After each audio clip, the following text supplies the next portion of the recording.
Three, four, five, four, three, two, one. Are we live? Yes. Welcome to Saturday Night Live. Today we're No, gonna. you gotta do it like, welcome to Saturday Night Live! E. Smith and the Saturday Night Live Band.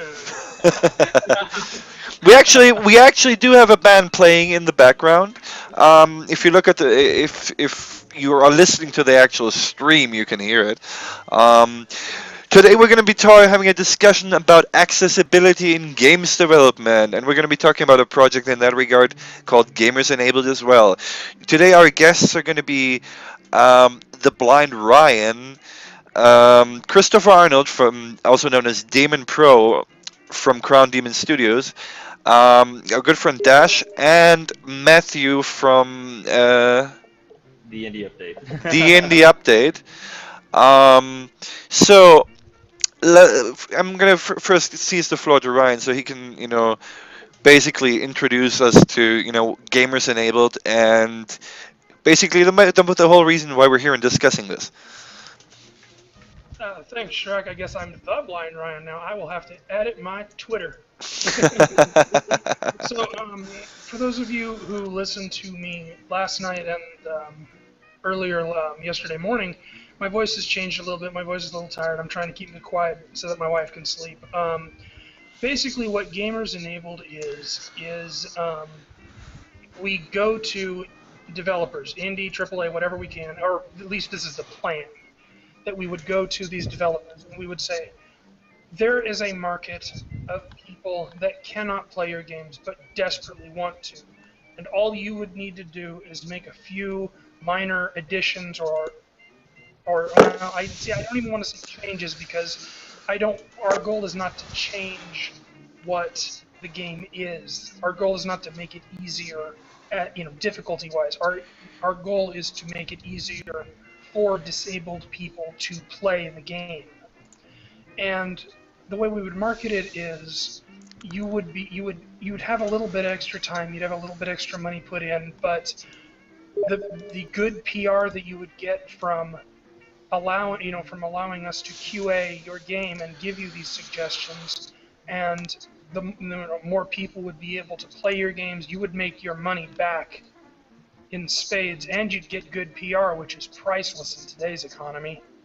Oh, definitely. Allow me to put it this way: if we had been in on The Sims 4, we might have actually made it look good and accessible. If I have a dream that one day my crippled brethren and sistren will save EA from itself.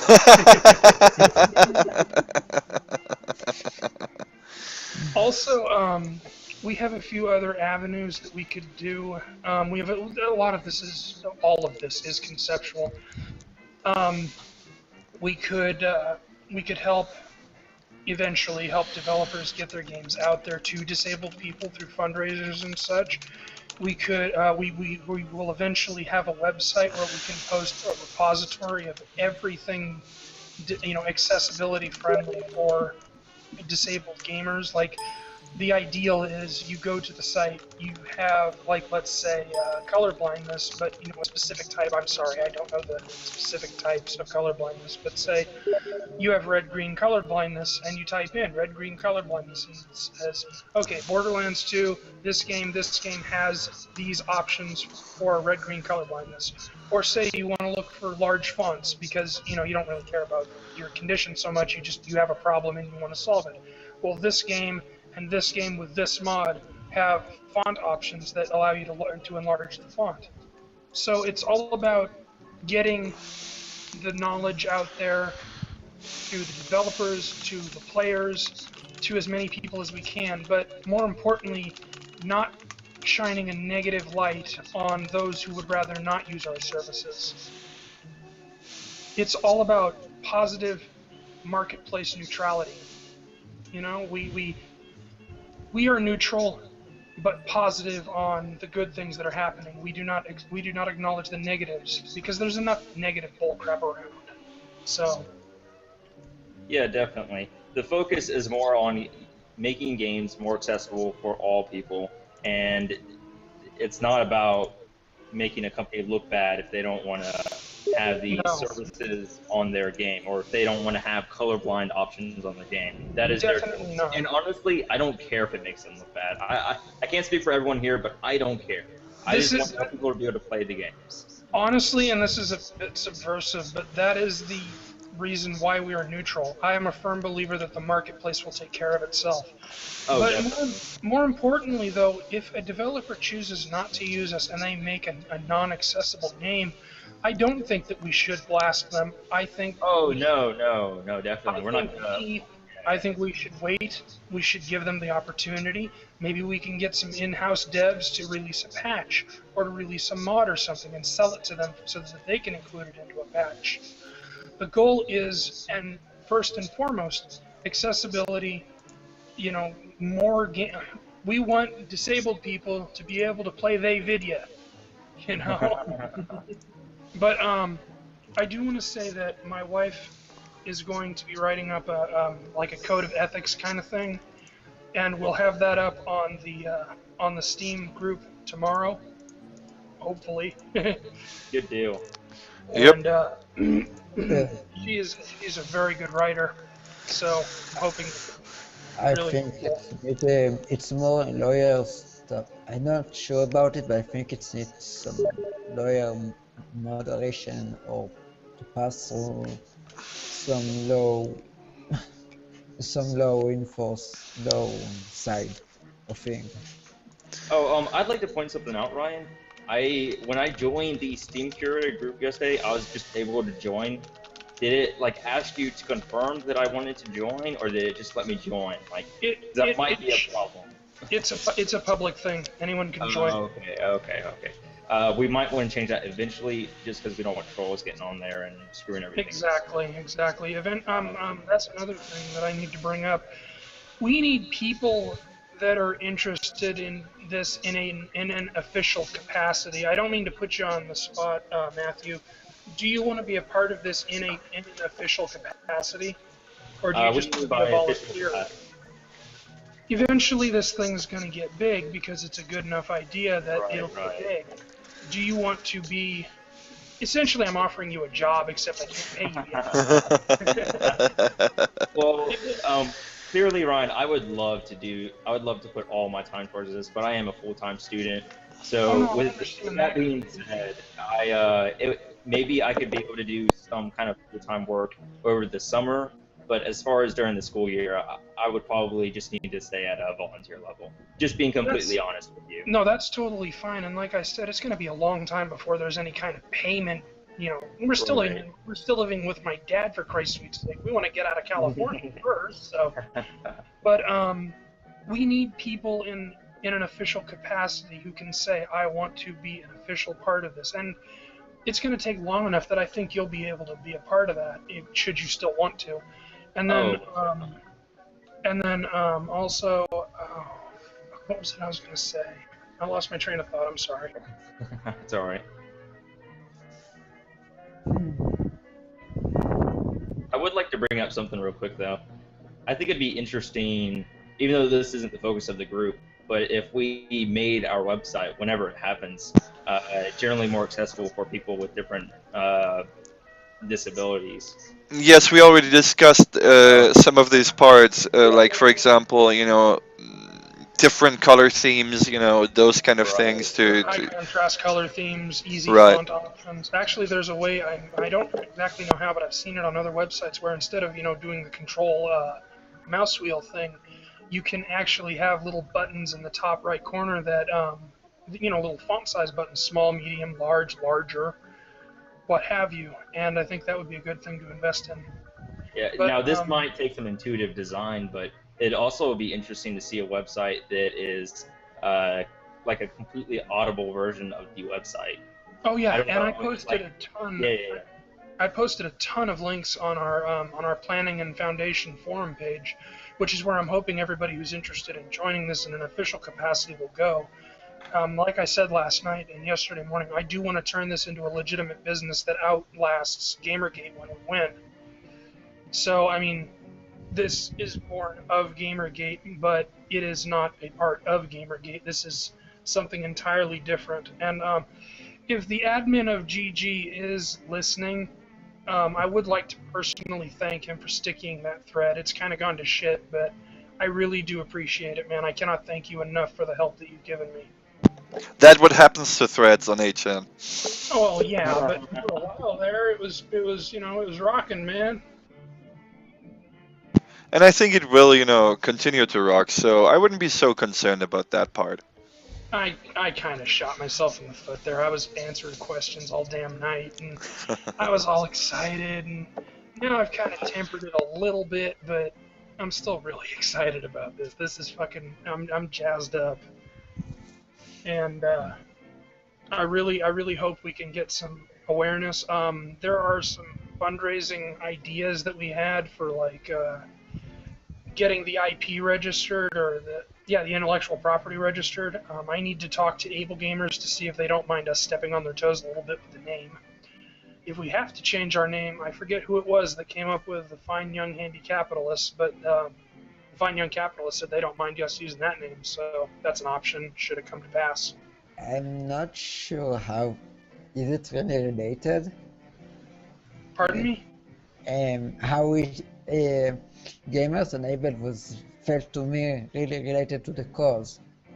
The fine young handy capitalist doesn't feel as much. I know, but that's kind of an in case of emergency kind of thing. It's not something we can default to. We can find another name if we need to. Yes. And like I said, once we get the ethics up, I'm gonna email Able Gamers tomorrow because I figure it's best to have a plan in place.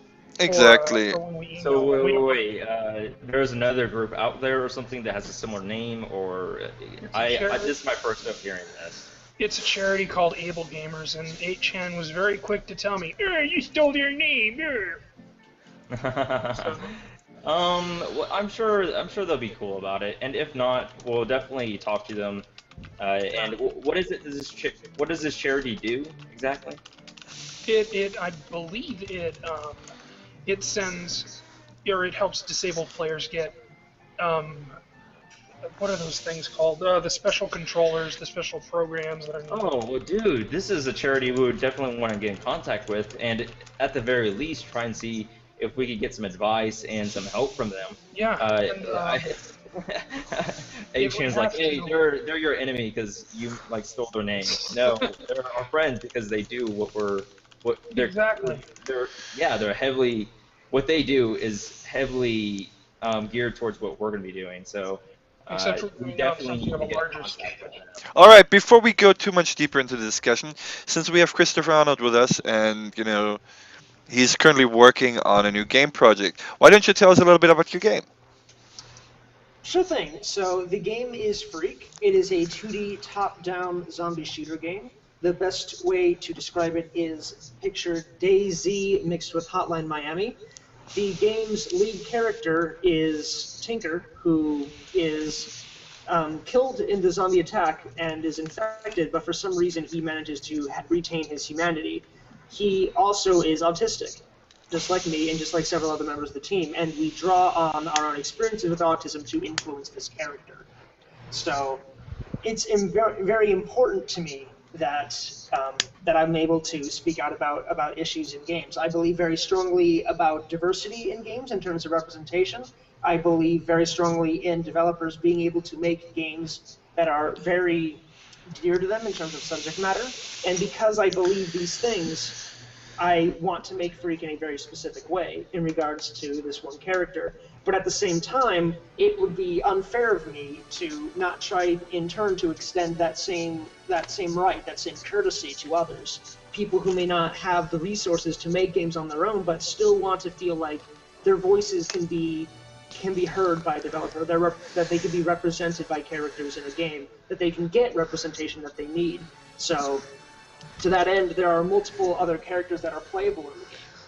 There are 12 characters total, including the main character Tinker, and some of these characters you can play as for small periods of time in side missions that'll be about an hour in length. And these characters will have different backgrounds and experiences. And one of these characters that we'll be working with is somebody who is actually who is partially blind due to cataracts. And I took this experience from my mom, who also has difficulty vision problems because of cataracts. So I think it's important that that people who have disabilities, that people who don't necessarily get representation in games, are represented and feel like they can that they can have characters who show their experiences. And I definitely also think that it's important that gaming be a place where people feel like they can engage, where people don't feel like they have to be told that, well, we wanted to make this game in such a way that somebody like you could actually enjoy it, but at the end of the day, deadlines were looming. We had to prioritize on certain issues, so we had to cut that feature. I think that's very disappointing. It's the harsh reality of development, but I feel like creating systems, creating groups that can allow developers to get in contact with developers at the start of the development process, so that developers can plan for these kinds of features early on, will help more games be able to have features to help people who have vision impairment issues, who have hearing impairment issues, who have a variety of other disabilities that might prevent them from playing a game in a normal fashion. So I'm definitely here because I agree and wholly support not only the idea of allowing for better representation in games, but allow for better participation in games. And I definitely hope that this project can blossom, because I think it's something that the gaming community desperately needs. Exactly, and that's why my wife and I came up with the idea, is so that we could get to these developers and give them these suggestions early on in the game. Because by the time they release it to the general public, it's like, what is it, halfway, 75% done, too far in to really fix these things or change these things or what have you. And Christopher and I were having an interesting discussion before the stream. His blind character, his legally blind character, was going to use a dog for sight mapping, I guess you'd call it, and the screen was going to be blurry. And I brought to his attention that some people, me included, have vision issues regarding blurry screens. So my suggestion to him, I don't know how feasible it is because I'm not a game dev, was to give the option to make the screen black instead of fuzzy around the areas that the character could not see. Thus, not making the game easier by any stretch of the imagination, but giving an option to those people with eye problems, or just those people who don't particularly care for blurry screens. Our ideal is adding options is better than changing the game. We don't want to change your artistic vision, Christopher. We just want to allow more people to be able to see your artistic vision, even if I think another important thing with that is implementing these features in a way that doesn't ruin the experience in any way. For example, like this option to do this black versus blurry screen for that specific part of the game, that might be something you want to ask the player at the very beginning of the game when he's going through all the options of like adjust the contrast to your screen or whatever. I don't even know if that's in your game. That's a good idea. Having that at the beginning of the game instead of having it like in the game asking, hey, can you do this? That way it doesn't break up the gameplay and it doesn't break immersion. Yeah, it doesn't break immersion. I mean, I'd rather it be there than not at all, but implementing these features in a way that doesn't, again, like Brian said, break immersion is also important to the gaming experience, I believe. Actually, good productive doing in this idea, it's creating general libraries or something for the mainstream engines. Basically, the big games are developing Unreal Engine or Unity, or there is some sort of standard engine right now. Developing some some libraries that will be available and create a job easier to the programmers could really help, and it can be done. Indeed, I was actually thinking that in the process of this efforts, we could create, for example, high contrast, basically curated to be very well readable bitmap fonts that can be easily included in packages. I could actually look into possibly scripting a subtitle module, just as an example. I mean, there's many things that can be done from, shaders, post-processing effects. I think the easier we can make it for developers to, help out with this, the better. Yes. Definitely. Exactly. There's also ways that we could help. Let's say, for instance, there's a game that's been out for a very long time, and there's just no way you could ever get a hold of the developers and get them to update the game. There's also ways of applying post-processing effects to a game after the fact. It's not in any way easy, but you can do it, and we can help guide people and show them the way to do that. I think there's software out there called Radeon Pro. Don't get confused by the name. I think it works with both NVIDIA and AMD graphics cards, and you can actually apply these post-processing effects to games that are like DirectX 11 or something like that. It has to be 32-bit. There's a bunch of weird setup issues with it, but if we have enough experience with that, we could basically guide these people through the process of setting up these effects so they can. Go ahead, Ryan. Yeah. We could probably make a one and done installer for these Yeah, kinds of definitely, definitely. Something like a wiki, I think, Yeah, could work and as well. that's what I want that repository to be. I want somebody to be able to come on there very easily, find the wiki, figure out what it does, type in what they want to figure out, and just get it up there. Well, let us address some of the most common problems that like people with disabilities face when attempting to play games. I mean, not only from your own perspective, but during the course of this stream, and our discussions that we've already had going in the posts on the Reddit and 4chan, 8chan threads, it really brought some attention to me. I mean, there's all kinds of different issues, from nerve pain to problems with sudden movements, from epilepsy. I mean, the list is long, and especially since now the basically we see more and more the gaming audience expanding. I mean, we're talking about a time where even grandma has an iPad and is playing Angry Birds, and especially when you get older, the vision, for example, is the first thing to go. So I think there's a huge amount of potential market that is there to be reclaimed relatively simply. Oh yeah, and Actually, the uh, sorry, go ahead. um, it's reminded me that PlayStation 3 have a warning for epilepsy in the menu, which I always thought it's weird. Why is it necessary? Why to have such menu if you know it's cause epilepsy? I think that's a liability thing, honestly. Yes, but if even if you do warning, it sort of defeats the purpose, most of And it. And that is one thing I did want to make clear about our intentions as a company. We understand that not every game can be accessible to all, breeds of disabled persons. Oh, could But you imagine though if it was like there? oh It would god, be we would need to be like jumped like 200 years ahead in technology. I, yeah, you're right. They'd have to. Jeez, I couldn't imagine. I mean, just trying to solve a few of these problems, a few of the common problems, even some of these vision impairments can be difficult as it is. I could imagine trying to develop your game for a very wide range of disabilities. Yeah, But and the whole thing of it is that you try to include as much as possible within reason. You don't want the world from these things. You just want as much as can be comfortably put in without inconveniencing the development team.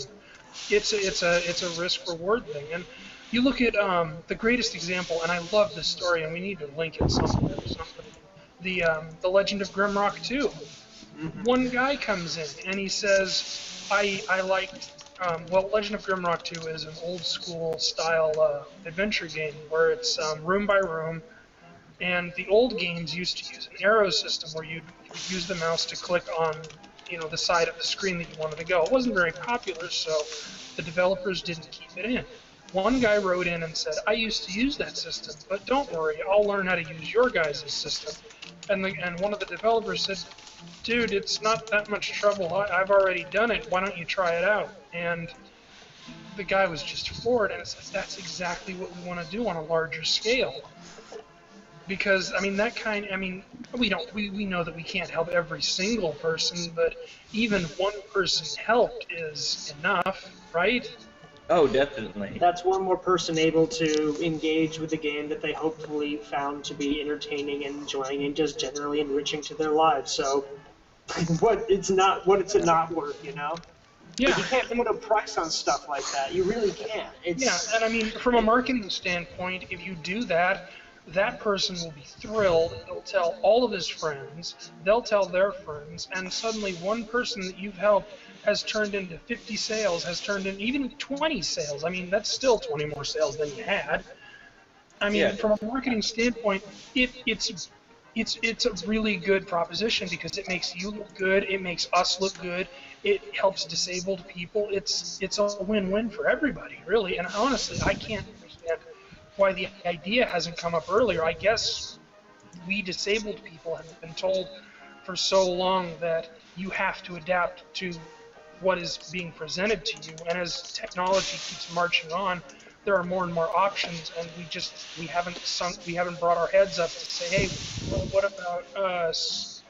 So, Actually, I think it's only makes stronger the claims that you need outside utilities more and more to make it, because you don't want to make too much mass of work to the developer.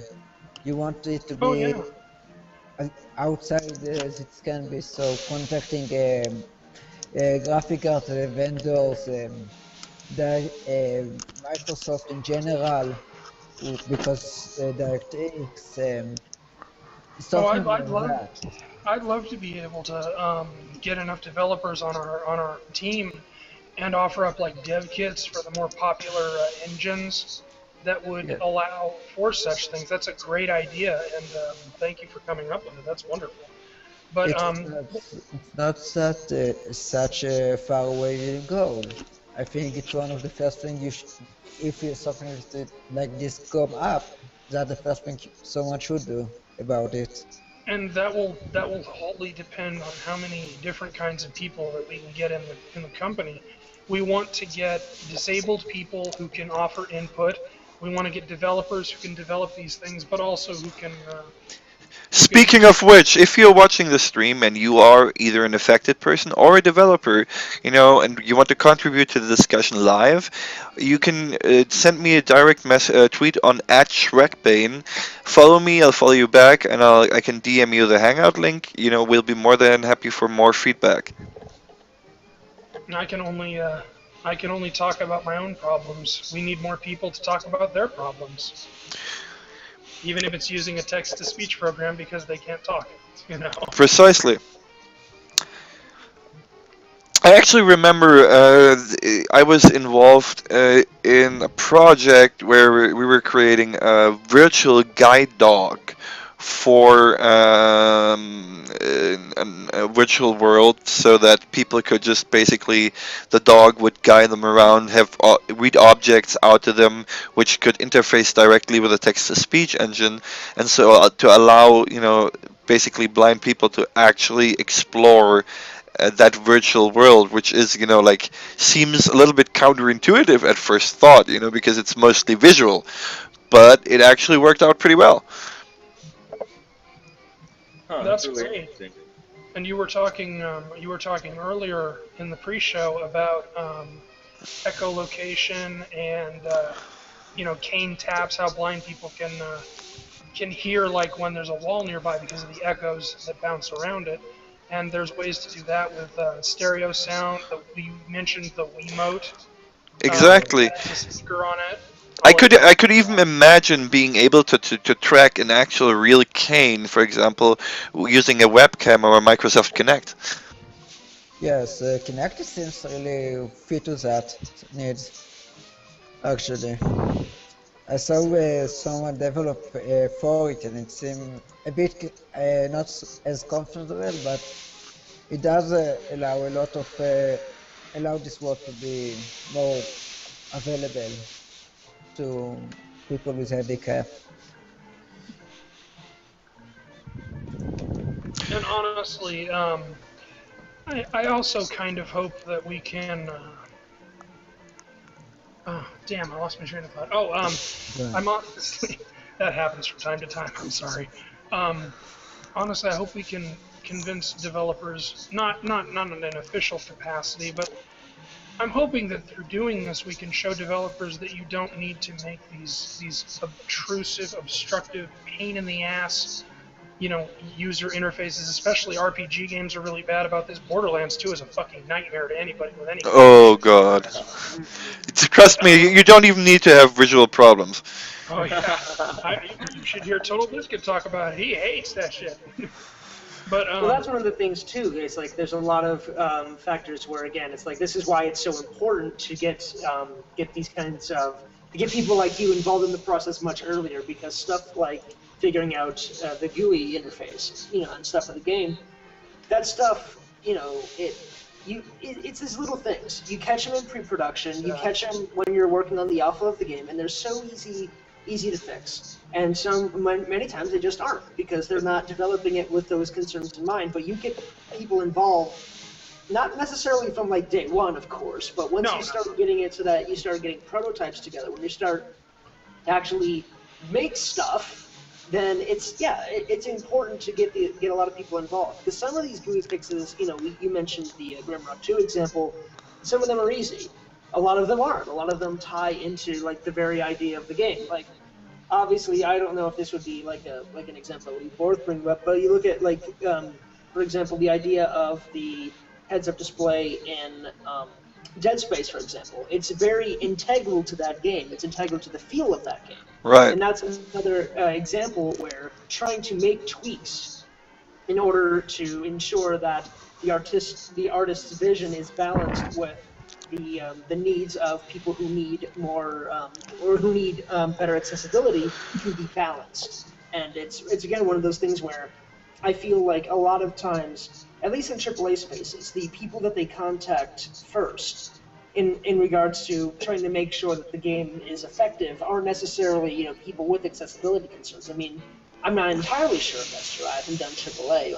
I've barely done indie work, but the idea is basically that it's when you start developing games with specific sort of hurdles in mind already, you do a much better job of approaching them than if these concerns come in when you're unveiling a demo or when you're unveiling like a beta test way further down the line. Because at that point, even though beta stuff is open to change, stuff like making sure the interface is more accessible is a lot harder to change because it ties Indeed. into so much of the other aspects of the game. And that's another thing that this does. This raises awareness, and we had some ideas for like an awareness drive or something like that involving a completely blind version of Quake that I think we can talk about a little later. But to my idea, if we can get this really successful, and I mean super successful, this will trickle down to all game developers where they will think about this kind of thing in the pre-planning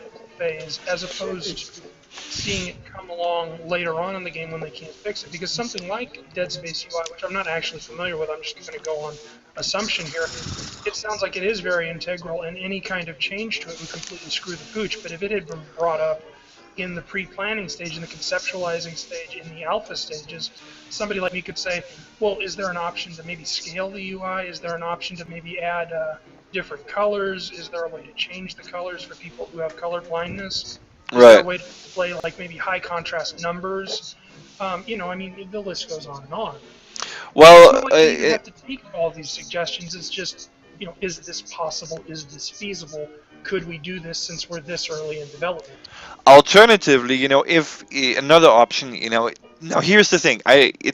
Obviously it would depend on the specific engine that the developer is using, but by adding modding capabilities, even if you yourself do not have the time or resources to put in to make that accessibility option, it could be added by the community later. Oh yeah, definitely. That is, True. and that's another side to this that I see as being very important. The things that individuals can do to help improve a game for their own visual impairments. Not that they should necessarily have to, and that they should have to do that with all games. But like I was saying earlier, for games that are just too old to do that with, or games where it's just not really, uh, it's just I don't know, it's just not feasible. There are ways of adding these modifications to the game later, or even doing post-processing effects, which is why I see as the wiki as being very important. Having those Oh, tutorials, definitely. having those resources available for people to access and use. So My, I think that modding is very important, and I think there should be modding kits. But I'm looking at this also from a console gamer's point of view, which I haven't been in a long, long time. But Good point. it would be ideal if these options were included in the base game. But even if it has to be released in a patch. But then you get into the hardware stuff, which I'm sure you'll want to talk about, Matthew. But there are hardware options that we can make available to disabled people. We can't buy them for them unless we do like a fundraising thing. Well, But the problem with console games is, and this is something that you know barely touches the subject, but a major obstacle, especially in console gaming, for stuff to be patched in later, is that especially on stuff like Microsoft Xbox Live or Sony PlayStation Network, there can be pretty substantial fees involved with every single update you push for the game. Um, that's actually a game design thing I've never really understood with these fees. Why not just delay it for a little bit, or even a lot? Even delay it an extra fucking year and get it right the first time. the problem the problem there is quite simple. As a developer, you're often specifically trying to meet certain deadlines because the point at which you release the game is a quite significant. Plus, it's also a budget thing because people gotta eat, and The more they work on a game, the more you have to pay them. I and, understand. and eventually you are going to run out of cash. This is again one of those issues where no developer, I cannot possibly conceive of any developer in any aspect of gaming, from indie to AAA, no matter what platform they work on, be it handheld, be it console, be it PC, whatever, who will not go to sleep troubled over the idea that they were not able to include features that would allow people to enjoy their game. I'm sure that they would be absolutely heartbroken at the very notion of it.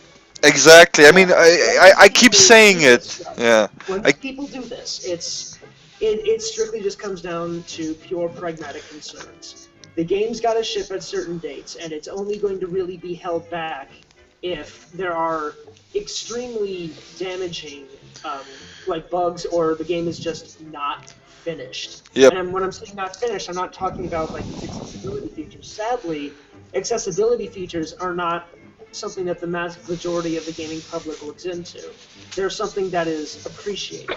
And that is very unfortunate, because they shouldn't be treated as something that is, Tertiary. an option. They shouldn't be treated as something that's tertiary any more than wheelchair ramps should be.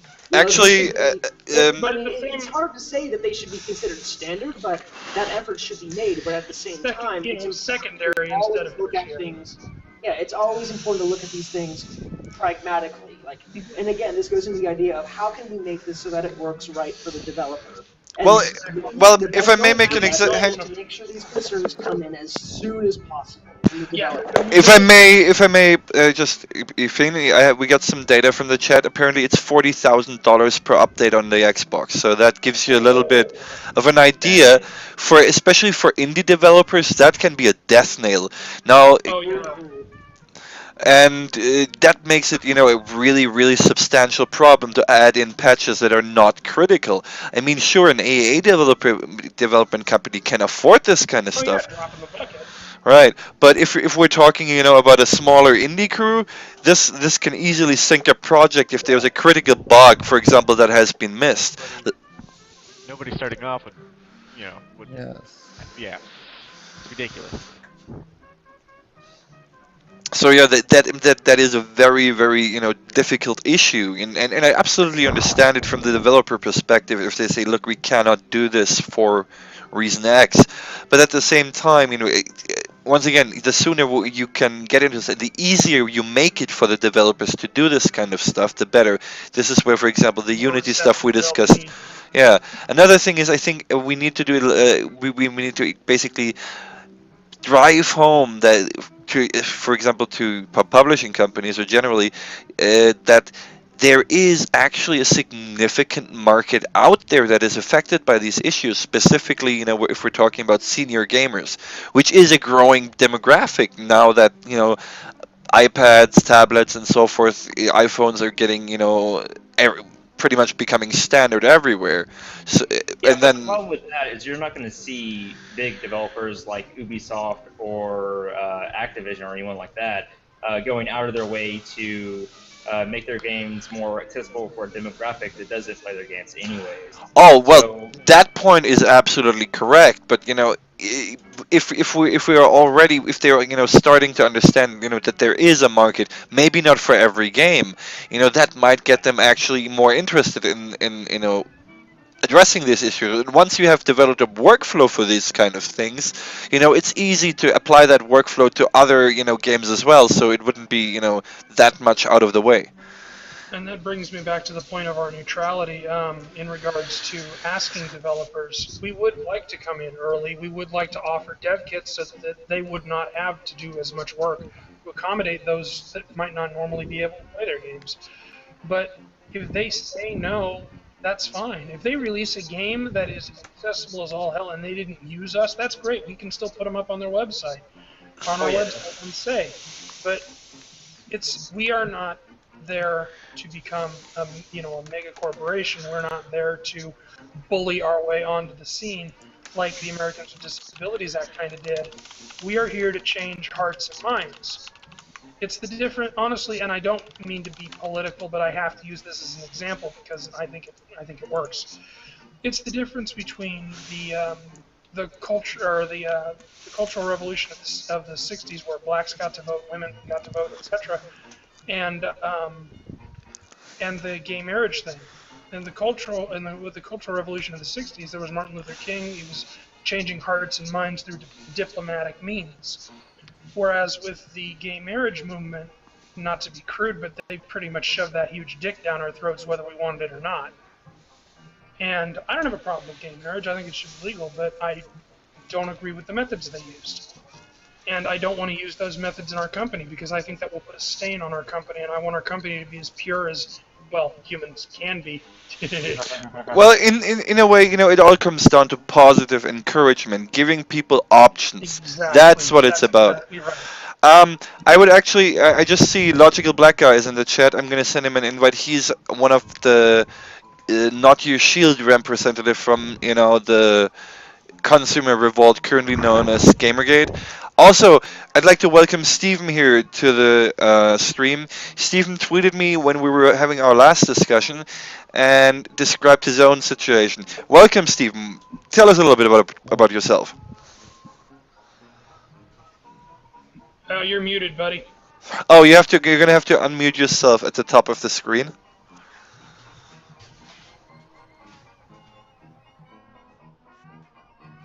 Well, while he figures that out, we can keep going. I'm currently going through my library to see what games actually have these accessibility options. I'm really disappointed in the number that don't. Like, I could have sworn Payday 2 had some kind of color blindness options, but apparently it doesn't. So, I mean... It's an eye-opener, even for those of us with very much eyes. But, Aside from colorblind mode, what else could be easy and quick to do during development just to make it a little more accessible? I would assume... Key binding, first of all. Key binding. Most games don't allow key binding for controller or custom controller. Most of Oh the yeah, so controllers, keyboard, mouse. How I know. important, may I ask, how important is controller support for you? In Steven! general, Steven, you made it! Welcome to the stream. welcome. sorry about that. Everything's all weird in this window. Don't worry It about takes it, a man. It while to find happens. it using It's Steam. okay. Welcome, why don't you tell us a bit about yourself? Um, uh, I've I was a gamer from about since the '80s till about 2007 or so when I actually developed glaucoma. I had congenital problems with my eyes to begin with. I had uh, cataracts when I was a little baby, and when those were removed, had corneal scarring, which limited Ooh, they my screwed that vision. up. Yeah, well, yeah, they screwed that up, but they'll never admit to it. My parents Oh didn't really God, no. pursue it. Yeah, My yeah. parents didn't pursue it at the time, so I mean, there's I not know. much I can do about that now. I can sympathize with a botched cataract surgery, dude. I had one myself. It's not fun. But you use JAWS. You had to use JAWS to get into this. No, I'm on Mac, so it's Mac voiceover utility. Oh Lord, that's even worse than JAWS. You poor bastard. No, well, it used to not be. Oh, did they fix it up? No, they fixed it up and then they broke it. Yeah, of course they did. Is it Freedom Scientific that's doing them too? I have no idea who does it. No, I think it's in house. Oh, okay. I don't know though. Whoever's doing You're it, not that deep into this since one. OS8 and since Yosemite, I mean Mavericks kind of screwed it up. Yosemite kind of screwed it up a little bit more. It's just I used to like Macintosh or Apple, but now they're really losing me. Well, I would love to figure out a way to get JAWS involved with Freedom Scientific involved in making games that are JAWS supported. I don't exactly know how to do that because JAWS is an absolutely horrible program, but honestly, it's the best we've got. So, Well, NVIDIA is okay. At least it's free. At least you don't have to pay $1,000 to mess oh up your god, it's computer. so expensive to get that, and it is a resource hog to remove. But NVIDIA, or JAWS. yeah, it is. I don't. I only used like the 12-day trial or what was supposed to be like the trial version, but it lasted all of like a half hour, and I never bothered with it again. But to bring this all back full circle, this is the kind of shit that they have to, the totally blind people have to deal with, and I've been around them. It's a raging pain in the ass, and I don't mean to bash on Freedom Scientific because God knows they're doing all they can, but they just don't have the manpower, they don't have the money. It's not something that the average consumer cares about because the average consumer can see their fucking computer screen. Precisely. Yeah, exactly.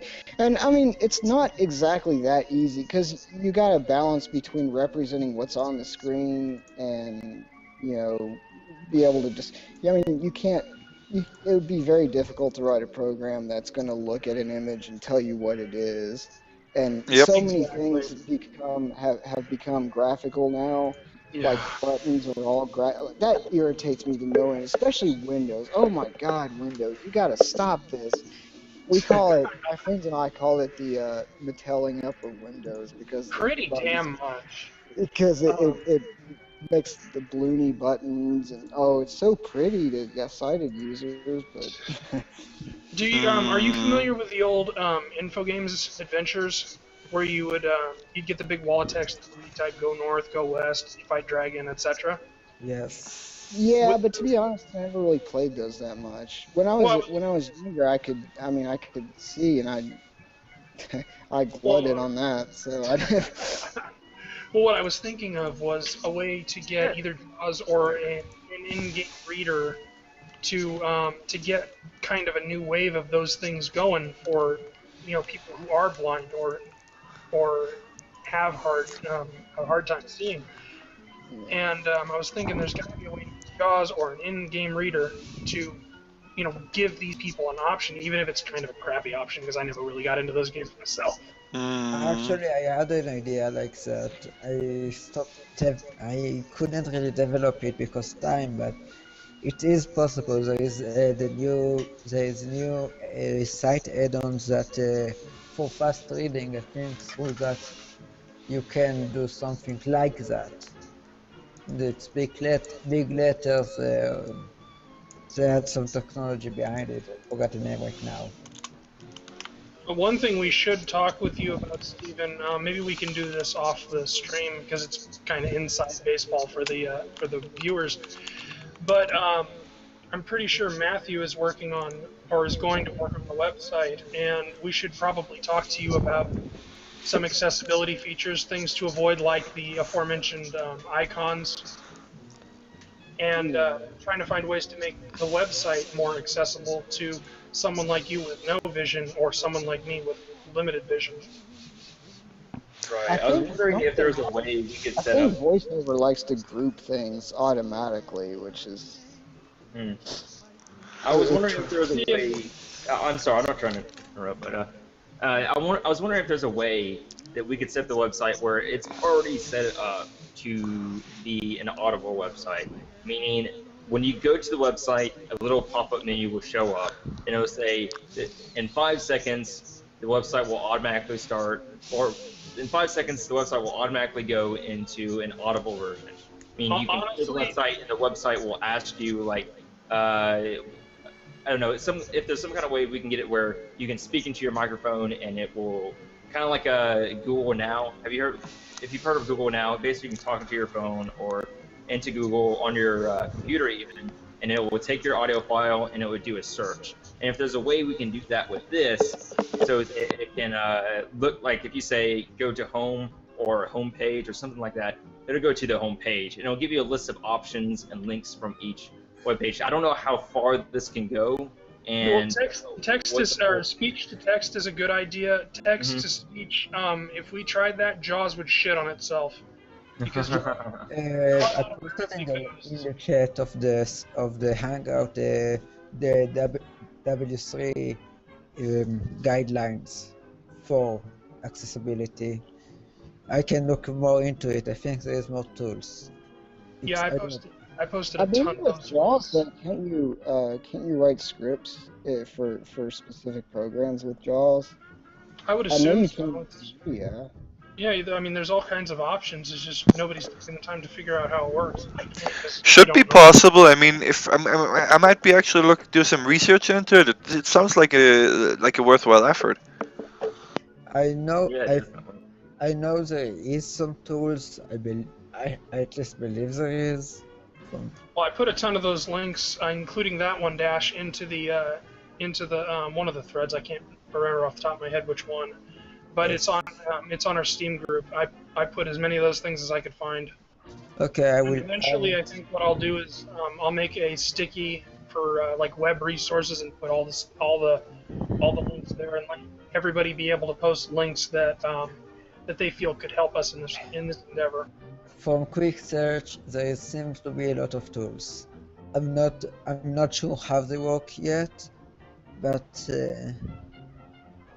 here web. Okay, it's need more research, but I think there is enough tools. Let's check Google for that. What would be interesting is to get in touch with somebody at Freedom Scientific, like one of the engineers. I'm sure they would probably love to give their input. It The would only be engineer interesting. Yes. I haven't talked to this guy in years, and I only tangentially knew him. He's a guy named Damon Fabrio. He used to host a crappy radio show for disabled people. It was called No Holds Barred Radio, and it's shock radio. And I barely ever talked to him, but if he still works for Freedom Scientific, I could try to send him an email. But God, I haven't heard from him in ages. I don't think that's going to be a very hot lead, but. Maybe I can email the site tomorrow when we get our ethics thing up. I'll just send it to them and to Able Gamers and see what we can get out of that. Yeah. Let me say, stop you guys for a second. Let me introduce Logical Black Guy. He is my usual regular co-host on the normal open house streams, and he is one of the guys in Not Your Shield, which partially is, affected by disability issues. Say hello, Logic. Um, Or I, not. Oh my, uh, oh my At God! least I'm not the only one. It's I a posted in logic, and he's a black guy. How about that? I posted in the chat a website checker for accessibility as well. There is some knowledge about it. That what does show me. So it's only the amount of research you do into it. I think an interesting, basically we've been talking a lot about games like, for example, Depression Quest, which focus on a single, or which try to focus on, a specific mental or physical disability. But I actually think this is a very interesting topic to explore, especially when we're talking about game design, not just, in the development stage, but actually in the original design stage, because I think it could make for very, very powerful tool in the arsenal of the designer. If you think about it like that, take a look at, for example, horror games, right? In order to have any kind of tension in a horror game, you need to make make the player feel powerless. It's not really that scary if you're gunning down zombies left and right, with no with ease. So you want to create tension.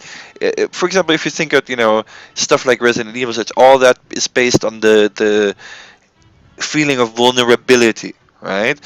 And I do think that it would be interesting and worthwhile to explore basically implementing maybe certain disabilities as a way to get the player to be more vulnerable, as a different option than just making it so you're hurt, or getting going slowly insane, or the usual you're with a bunch of scary Wait a minute. monsters. Wait a minute. Vulnerable, powerless, Steven, we've never felt like that because of our disabilities. Right, you wouldn't, but the average player might. No, but that's what I'm saying. I was making a joke. I was saying, hey, Yeah. we've never felt like that. Oh, wait. Red Orchestra did that. You could hurt in the leg or the hand, and it would affect the gameplay. It's not horror game, but You could, you I could really I really like this mechanic because it was something new to the World War II games. You Uh, could escape. You could escape from redneck rapists, a la Deliverance, but you couldn't get out of the ropes or the blindfold, so you're just kind of hopping your ass around the woods and trying to escape them, while you can hear them coming behind you. We gonna make you squeal like a piggy, boy. You well, know. Don't be scared, and you got pretty lips. well, Oh, that pretty is boring. nice. See, But for example, I could totally see a character, for example, with a peg leg that, for example, can't run as fast as, a normal Yar. person who could. Clunk, clunk. I don't know, guys. I live in Kentucky. That might be a little too scary for me. Somebody on the 8chan, somebody on the 8chan thread before it kind of went to shit, said, if you made a horror game without any sight, I'd shit my pants in like 10 minutes. And I said, isn't that kind of the point of horror games, to scare you absolutely out of your gourd? Absolutely. And I think, I mean, who hasn't hidden under the blanket as a kid, and just listened to the sounds around him, and every little creak scares the shit out of you. Exactly, and the Yeah, best as part if about the this... man's gonna come in. Oh, he's under the blanket. Dang it. Oh yeah, like in Robot Chicken, that's great. Something that I think Christopher would be able to chime in on as a developer is this would cut down massively on development time and development costs, because it would be a strictly audio-based experience. I mean, you'd have to get good audio people, but hey, you wouldn't have to worry about graphics. It's not Well, that one thing easy, I would really. say is one comparison I like to use, for example, is because I'm using Unity to make my game, and as I'm starting to get more accustomed to Unity, I mean, we're doing Unity 2D, and a lot of the games that you see on Greenlight are done in Unity 3D. So it's different assets used, but I start to recognize things. And one of the things that I notice a lot is how people can make relatively very simplistic games, but still look effective. Like the original Slender game, for example, was a very effective horror game But the more you work around with Unity, the more you realize how quickly assembled the assets for it were, because the game was made over a weekend. Like the developer himself said as much. And this is one of those examples where when you use lighting to your advantage, when you don't have to worry about making the textures look perfect, we need to worry about making sure that the skyboxes are the best, or that you can have all these different buildings that are so great because you can't see them. Then it does open up a lot of things. In fact, there was one game. I'm trying to remember. It was on. I think it was on Steam Greenlight. But there was a game. I want to say it was called The Tower, but I don't know if that's the correct name. But it had a sequence where you navigated through tunnels that were dark, and you kind of had to use sound cues to kind of navigate yourself around. It was a very rough concept, and I don't think it was fully executed as well as it could have been. But it's there. People are starting to do stuff like that. And I think that you could definitely find a lot of horror concepts that could allow for that kind of mechanic to really shine. And I think it's definitely something worth exploring in a smaller indie title. And another on the opposite end of the spectrum, you could do a deaf gamer, or maybe he got his hearing blown out by an explosion. Maybe like a war game or something. But when they take a step, the controller vibrates, or the screen lets off like a little pulse, a barely visible pulse, and then as sounds, come to them, like you could use visual cues or vibration cues and controllers to indicate, like the vibrations in the ground of somebody coming up behind you, the feeling of their breath as represented by like a little puff of like barely seen smoke or something. I'm trying to think as a deaf person would, and I can't, because deaf people are completely different than Yeah, we have a whole another beast. yeah, you kind of get a unique perspective of looking at things. I cannot even play a normal game anymore without analyzing it instantly. Mm. It's a really weird experience, but let's not underestimate the cues that audio can give you. See, there's been a lot of work being done on that section, and people tend to forget how much of a game's scape uh, audio really and immersion audio really predetermines. I mean, there's multiple tools in your arsenal as a developer to address that. For example, you can use frequency cutoffs, you can use reverb, you can use echo, you can use relative positional mixing and such things that can really give you cues. For example, one way to guide a player along a path would be to have basically multiple types of music, background music, that would change depending on the direction that you go in, and for example, change as you move. Different types of melodies are being mixed together with each other. That You hit the gives nail me on a the head. great. That's exactly what I was thinking of when I was trying to think of designing an RPG. Was having not only cues with footsteps, but have the music change. Like if you go into a forest, it would do foresty music. If you went and foresty noises and such. And if you were in a grassy type area, it'd do something related to that. And same thing with mountainous areas, and just using different Music and specific ambiance could cues. really, you don't Actually, need sounds. actually, the Gold Source engine was a gold mine in terms of sound. Gold Source and the first Unreal Engine, I think, you basically could play on sound a lot of time and could hear people from long spaces. So you plan your strategy by that. Exactly. Yeah. Could you It's could you amazing. imagine the head fuck? Could you imagine the head fuck if you switched the music around, like had it all be all happy when you're about to go into hell, and then have it be all sad and depressing when you're going into like the Garden of Eden, or have it be Well, kind of, Team Fortress did that with the pyro. If you have you seen the pyro movie? oh yeah, that's where the idea came from. I knew I thought about it from somewhere, but Pyrovision, yeah. Do you believe in magic I in love a that. young girl's heart? Oh, that I got love me that so video. many That It's video W. also was worth pointing out that there have been other games that kind of use the idea of sort of paranoia, the idea that you're seeing something different from what the other player might be seeing in games like the first Kane and Lynch did something like that with one of the characters, and I think Dead Space 3 also had a similar tactic where they changed what one player was seeing versus what another player was seeing in order to have consequences in the campaigns and in the general gameplay. And I love that dynamic. I love the dynamic of taking an average person's senses and turning them on their head, so that just for a moment they're as kind of out of it, fucking as we all are.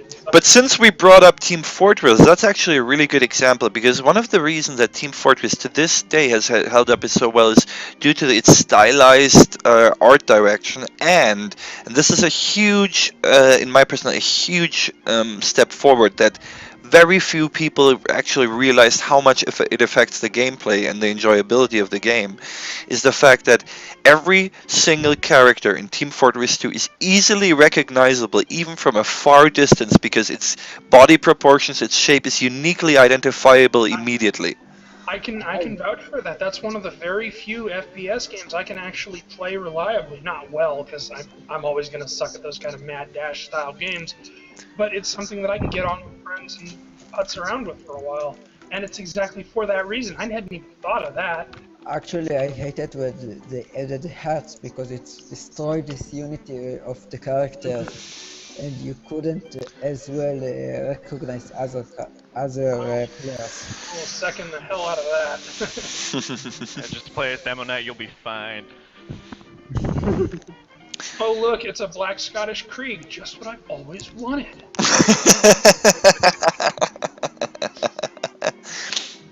Well, I figure you could relate to the demo man.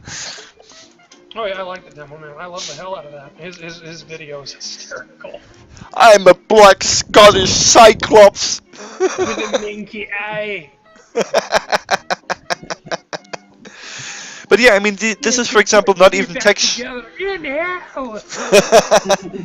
But yeah, it's an example where it's not just, texturing, but this was a conscious decision in I believe in the character design, and it's had a huge influence on the success of the game, simply because when a character is far off in the distance, right? In real life, you would be able to see them and make them out, but due to the limitations of game engines, they're reduced to just a couple pixels. So, you have to make sure that these shapes are immediately recognizable, especially when you're trying to keep, disability concerns in mind, I'm not even sure they were keeping disability concerns in mind at first. I think it might have just been artistic direction, but honestly... Well, keep in mind that, was it Gabe Newell? He has some disability issues himself, I believe, if I'm not entirely mistaken.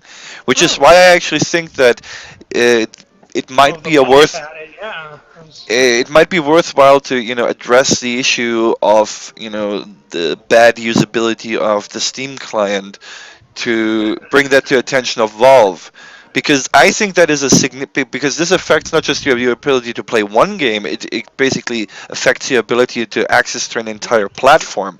Would you like me to show and see if I can show the stream what I have to see?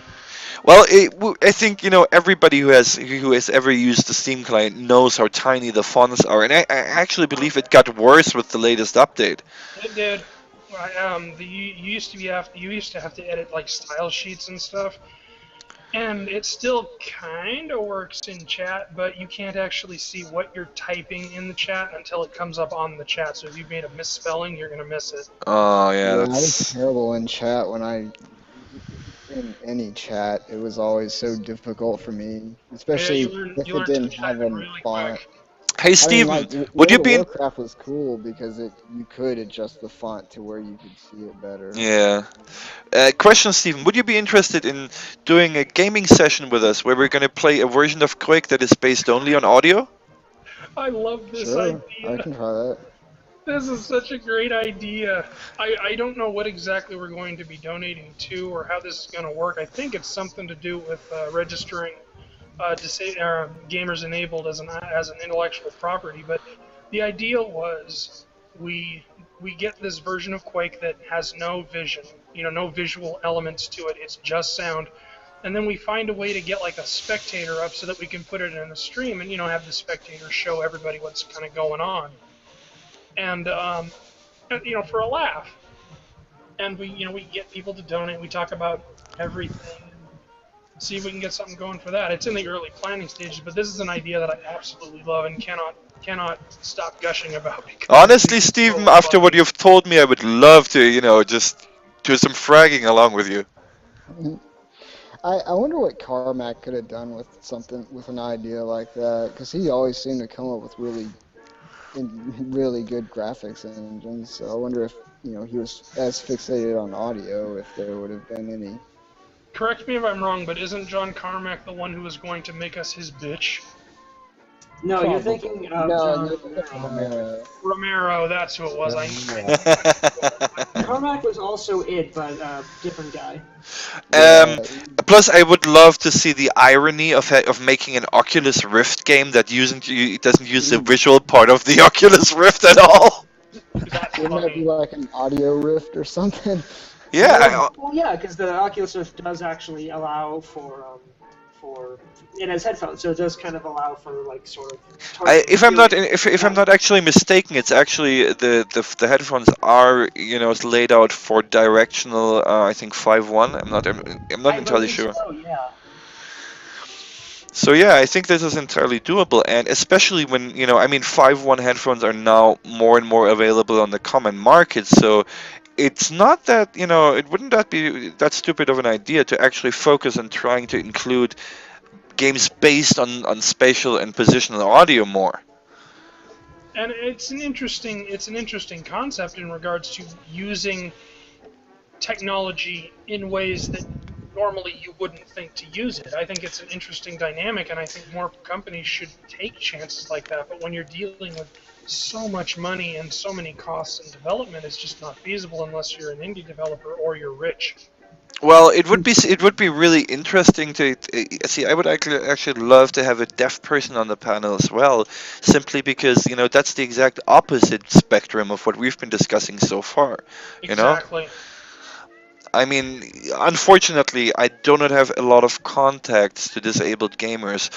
I have to rely on asking on Twitter, and people that I see on posting on Kotaku, on the Kotaku in Action stream or 8chan. But if it would be really cool if maybe for a future stream we could hear from the perspective of somebody with a hearing disability, which is also something, for example, that becomes very very common the older you get, and actually has been becoming a lot more common even in younger people with the rise of iPods. Everybody listening to too much metal. Way too. Oh, Pretty much. speaking of metal, not to get off topic, but have you guys heard the new Devin Townsend album Z2? I have not. Oh, it's great. Nope. It's one of the very few Never metal heard of him. albums. It's one of the very few metal albums that the wife and I can actually listen to. It's Devin Townsend, DevinTownsend, and the album name is Z2 or Z squared. Never heard of them. Now, obviously, for a hearing disability, is one of the first steps would be, of course, subtitles, right? Of course. It's like W- this in most game actually. There's a But but difference between subtitles and captioning. Subtitles are what is being said. Closed captioning is literally everything, and I think Half-Life 2 did that, where you could turn on closed captioning and you could hear it would say like footsteps in brackets or something falling down or I don't know. I don't use closed captioning. So. one most thing You that know Half-Life what I've would be I, interesting Microsoft is to games have too. Sorry. like a game with multiple playthrough options. Like, um, if you would play through as like a blind character. Like, I mean, obviously this probably would be better for non-disabled people, but just to get kind of an idea of what you know people go through, it'd be interesting to have them play through a game in different disabled modes, but have but You each could that disabled mode you could interact attach differently. you could well, attach achievements to it. The achievement hunters would go ape shit. however, Yeah. that Well, being I mean, like if you did the blind mode, you could hear things that other characters might not hear by right. focusing on and Well, here's the thing, jumping though. around. It has to make sense within the game. You know, just throwing that in without a proper, story to support it, I think, I would be agree. a little bit Yeah, it odd. can't just be an asshole. It's got to be integral to the game, which is why I think more games I think should explore the idea of even temporarily being disabled. I mean, you look at all these zombie games. Eventually, a zombie's going to conk you in the back of the head, and your vision's going to fuck up or something, or Well, or maybe an what is what explosion's is the going to cause most death to you. what is the most common cure against the zombie bite? Amputation. Hey, I'm just being honest here. Here's No, another no, idea. no. Here's an idea that I was thinking about now. Um, I could totally see uh, a post-processing effect, for example, for Unity, that will turn audio sources into and basically turn that into a visual effect. Hmm. Basically, I'm thinking something like, maybe a light glowing wave that, emits from there, or something along these lines. You see what I'm trying to get at? Well, that's Mm, actually not that too far off. I know for the current audio system that we're devising for our game, the way it kind of works is we create colliders that kind of expand outward from the original point, Uh and huh. that when if these colliders, then meet with somebody or an NPC or some other character, it'll then trigger a reaction, it'll trigger behavior. These colliders are invisible, but you could make them visible in theory. You could create an art asset for them. So you're absolutely correct. This is stuff that could definitely be done. I mean, granted, our game, again, it's a 2D game, so it works a little bit differently Of than course. you would expect for a 3D game. But even in a lot of AAA games, you see a lot of this kind of stuff where sound can be represented to in certain degrees. So it is definitely a possible thing where it's like, for example, I'm reminded of it would be a different. It's the same effect, but it would be utilized differently. Like the detective vision in the Arkham games has a lot of this kind of stuff where it'll have it has like lines over to kind of like give you like the contours of the room that you're in, Mm-hmm. and this could be used also for sound, for echolocation as well. There's a lot Mm-hmm. of different sort of assets or representations that are already there. The difference is just sort of tweaking them so that they appear differently. I think it could open up for some really new, interesting gameplay mechanics. And let's face it, how starved the market is for new gameplay mechanics. Actually, I now finished Assassin's Creed 2. I really liked the fact that every game element had visual representation. Viewpoint represented by eagle, I think. If there is dove nest, it's a safe spot if you jump. So it's really helped the game streamline. And and I didn't think about it in terms of accessibility, but it does open it up for for players that can't hear a lot Indeed. more. Indeed. Hmm. I mean, all in all, I dare say this is something that is more important, than I think I ever had considered before. Honestly, before I talked with Ryan, uh, I really, even as a developer, wasn't really giving all that much attention to these topics. And I think you have to be confronted with it. If you're not in those shoes, it's really it just doesn't basically it doesn't come up in your thought process usually. It's just one of those things that you don't think about until it happens. And I'll give you an example. And I've fallen prey to this. And honestly, I blame the public school system because they don't really offer that many blind training courses where I live. oh, you're Um, kidding. no, really. But I had my cataract surgery back when I was 25, and the doctor said you might go blind. So I immediately thought, oh shit, I've been playing video games all my life. I've been using the eye that I have. I need to come up with something new to do. So I mean, even right there, I mean, even me as a disabled person, I hadn't even thought about that crap because you don't want to think about the bad things that can happen, especially if they're in any way common. Yep. Like I mean, I mean, there's a lot somebody of with people like me. Yeah. It played just kind of games not to more longer than they, been blind, a lot longer. And, you don't think about losing that. not to use a crappy pun, but it blindsides you. It really does. It comes out of nowhere. There are no such things as crappy puns. Oh, I totally agree. I just know that some people really don't like them. I've been desensitized to them. Oh, I, that's another thing. Cripples love cripple jokes because what else are we going to do? One of the best South Park episodes ever was the whole Crips episode. Oh, that's a great one. So if you don't like that, man, you can just pass the blunt to the nigga on your left. All right. So we've covered quite a few ways now, but I think so far we've been mostly focusing on visual disability or audio disability.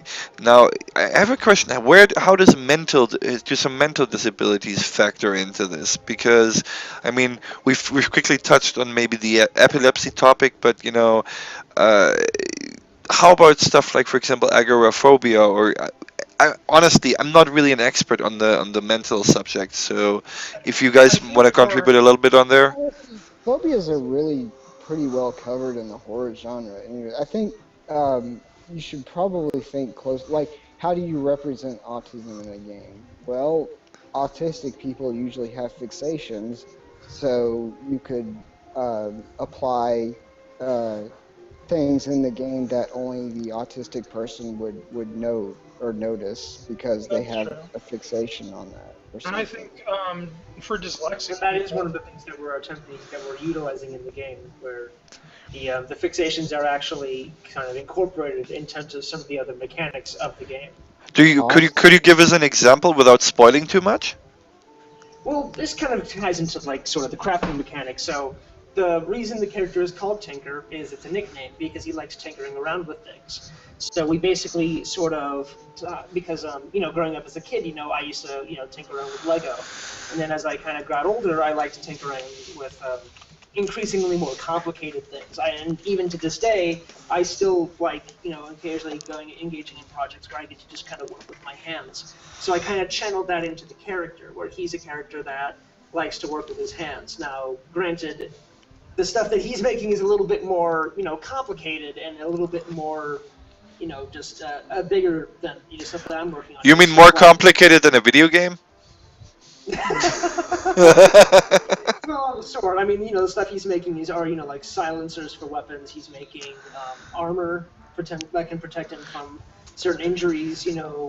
All sorts of other little devices that can kind of help him navigate his way through. And obviously, zombie games always have crafting systems. Like crafting systems are one of the most common features in a zombie game. So we wanted to incorporate that, but we wanted it to be brought in a way that was meaningful. It wasn't just a talent that he happened to pick up. It was a fixation of his. It was an aspect of him as a character and as a person, and you really get to see this kind of unfold as he's making all this sort of stuff. It adds more to him. You get to see a little bit more about him as he works. So it becomes more than just a mechanic. It's an extension of a theme. an integral part of his narrative as a person. That's So correct. he's the little Yes. Asian kid from Goonies. What I was thinking was before I forget the idea, dyslexic people, depending on the game, obviously, like a light text game, maybe pictographs or like little visual representations. Well, I think the pictographs can work rather well for signage. You could also try to not to rely, for example, on street signs for naming things. I think a lot of these things could be solved with voice acting. That's very true too. Voice acting is a godsend to blind people sometimes, to visual impairment, to dyslexics definitely. I know there's a lot of dyslexic people See, out there. I could, for example, I could totally see adding like an extended narration mode to a game where, you have a really pleasant voice basically describing the surroundings. Now, obviously, that would be a more significant jump in the budget since you would have to hire a voice actor to do so. But No, from you can just ask Robin to do it. Well, that's what I've been doing. That is true, actually. Everyone loves accents. Oh, Stevie's done voice acting before. Get him. Bob Ross is saying have an option for the dyslexia font, especially for games with lots of text.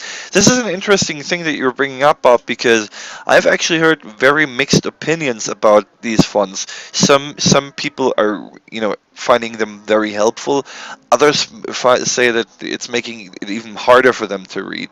I'm not an expert on the I think this subject. is again one of those cases where, and I'm sorry to interrupt, but basically, again, this is one of those cases where choice matters. Yeah. So, for people who think that these fonts are helpful, you can include that as an option, and then try to figure out ways that this could help for other people for whom these fonts are just not help at all. And from an effort, Typically, yeah. already we have features where, for example, you can skip long bits of text. So maybe perhaps there could be some sort of system where text could perhaps be conveyed more quickly in other ways. If like I'm trying to think of a way where you would do it like specifically without changing the overall game, and I can't really think of an example off the top of my head, but Well, that's just one of those hurdles. it does go back to some games some people simply aren't going to be able to play, and I don't mean to sound exclusionary because it does kind of come off like that, but the hard truth is I can't drive a car. It doesn't matter how much training I get, I still don't have depth perception, so me being on the road would be a huge danger to everyone and myself. Smart cars. So well, eventually, yeah, but I mean, like, soon. When they stop running over people. But I mean, what I mean to say is there are some battles that you just can't win. There are a lot of battles you can win, especially as technology is marching on, like you're saying with the smart cars. Eventually, they'll have eye transplants, lung transplants, limb transplants. They've already got into some degree, but there are some battles that can be fought. There are some that cannot. And, Right. It's gonna take a very long time to have eye transplants. I hate to break it to anybody. Aren't they getting cars that drive themselves? Actually, they're making progress in growing those artificially now. Yeah, I know. The problem is in the optic nerve, though, because it's such a complex string of proteins. However, they're making actually, if I may chime in there, they're making huge leaps in actually directly connecting these nerves to a digital output that can, for example, project even a camera image, which means that you guys might. Are you talking about the retina? Retinitis pigmentosa guy. I heard about that. Those don't. I don't think those directly connect to the optic nerve. I think they still go through the implant. No, they're actually getting towards. There's a new technology where they actually grow the nerve cells directly on the chip. Ah, okay. And with that, you guys might be actually the first ones to get the full, direct to nerve virtual reality shit.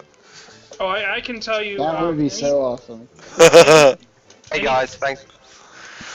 Anything retina based is going to be bottom of the list because the retina is the absolute base. I mean, it's the eye. I mean, it is the big thing. Yeah. And it is an absolute pain in the ass to get dealt with because it is so far in the back. Yeah, but it's also the least complex part of the eye. I mean, the optic nerve is from what I understand, the most complex. The retina is a collection of pretty well understood cells. Hey guys. Hello, welcome, Carl. You were the Norwegian guy, right? Yeah, that's right. Pleasure to have you on the stream. Tell us a little bit about yourself. What brings you here? Well, I was originally going to do something else this night, but I figured I might jump in. I haven't been getting up to speed to what you guys have been talking about so far, but I'm guessing it's still about accessibility in video games. Mm-hmm. Yes. Pretty much. We've got Christopher, who's a game developer. We've got Dash. We've got Matthew. We've got Logic. We've obviously got Shrek. We've got Steven, who's totally blind, and we've got me, who talks. Well, at least you're not totally blind. You're only like, what, 70% blind? 70, 80. Mostly blind. The joke goes that I'm blind in one eye and I can't see out of the other. I wouldn't say I'm totally blind either. I'm blind enough that I can't do anything. Have they measured your Just vision blind enough that lately? it's impossible at this point. I've got like maybe 5% vision left in my left eye. I My will right I eye will is make it my fine. personal mission to play a game that you can enjoy together with you. Exactly. I'll Hmm. jump in on that Have too. you guys ever heard of MUDs? Yeah, Multiplayer they're the Of predecessors course. to MMOs. Yeah. Be When- Always wanted interesting to to get, try to bring one of those into the current into the new and always wanted to get into MMOs. new Actually, it's century. interesting that you mentioned that because there have been talks about. I've been talking to a couple members of the interactive fiction community, which includes the classic, multi-user dungeons. And I've actually been talking to somebody. He would be more than happy to set up a server with the required software to create something like that. And I personally could easily see creating a web-based client to hook up to this that could include a text-to-speech option directly off of the bat. Um, personally, say, That'd be really awesome. yeah, It would be something that we could put on the site as something like a freeware game or something for I, people to I enjoy. believe he would be more than happy to help out with this. And So uh, how, so all, how would that kind of so how would that kind of thing work? You basically speak into and ask, it's like choose your own adventure kind of thing, except you choose what It's happens. no, no, no, depending on no. the technology used, it would be It's backwards. You would type, and what came up would be read aloud to you either through JAWS, which is a screen reading program, or through a native screen reading script in the game itself. Ah, Let me ask you, Stephen, since you're probably the blindest here. Um, Yeah. He takes the cake. um, how are you having difficulty using a keyboard still, or can you reliably enter text without a problem?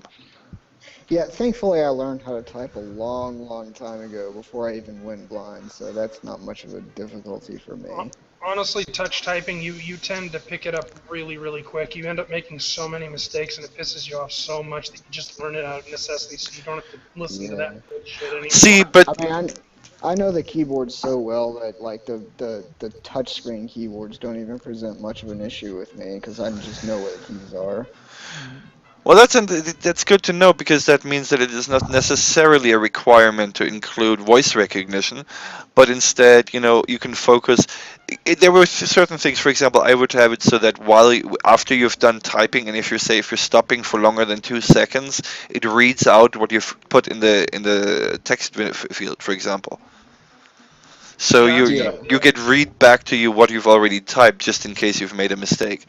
And honestly, I know that text or speech to text technology would be somewhere down the line because I'm sorry to you people that have to. Oh God. Ooh, guys, we're gonna have another developer joining us. I think Ollie Barter just said he wanted to join, so I'm Oh, going to send him a direct message with the Hangout. oh, great. cool.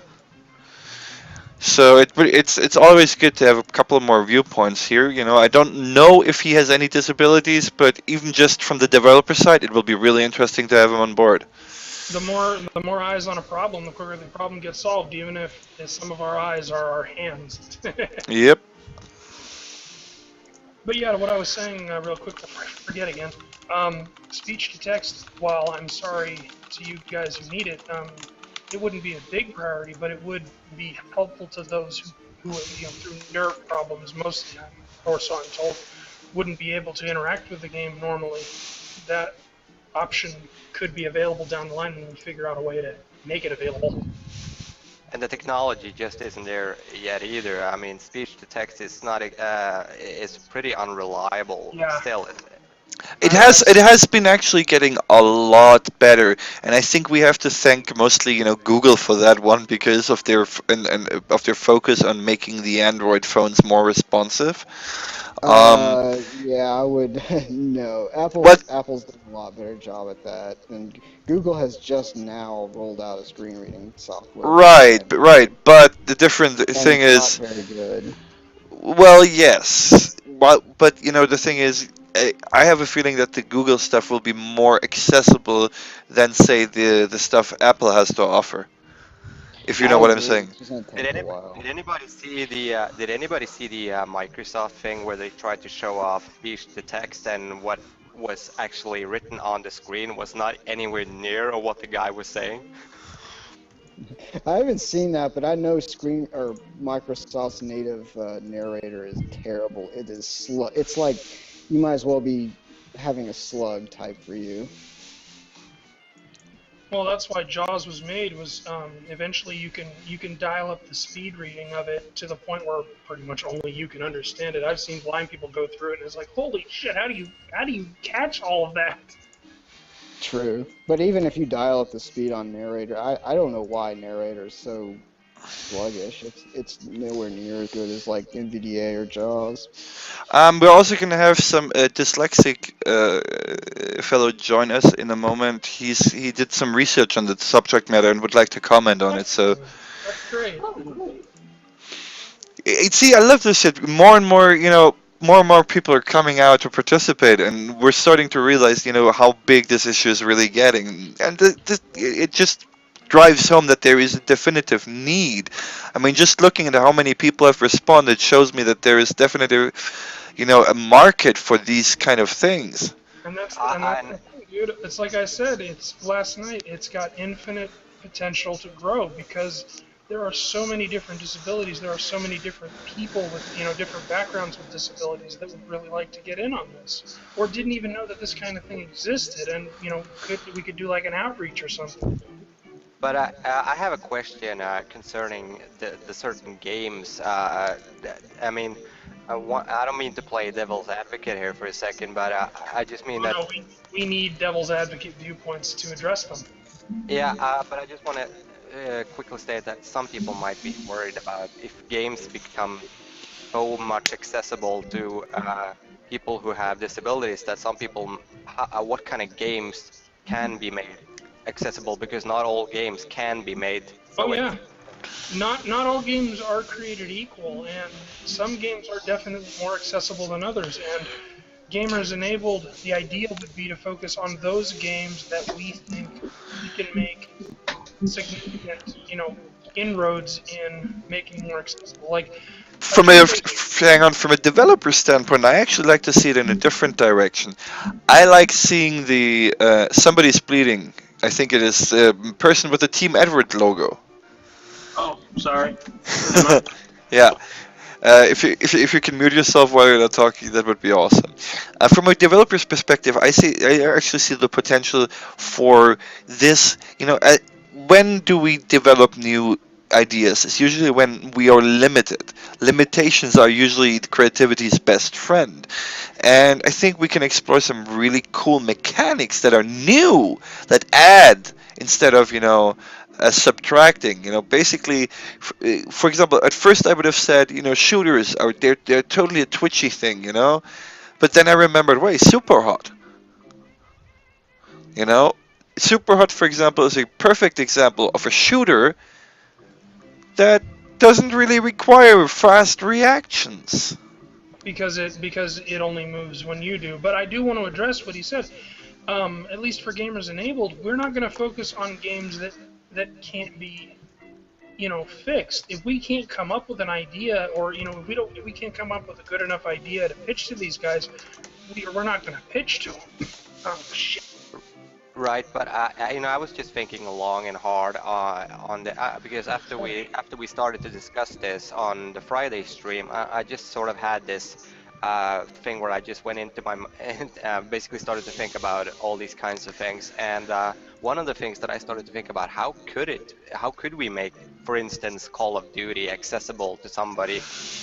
And that's the thing. I don't think, especially multiplayer games, I don't think there's going to be much in the way of making Call of Duty accessible. But what I think could be done is Well, hang on, why not?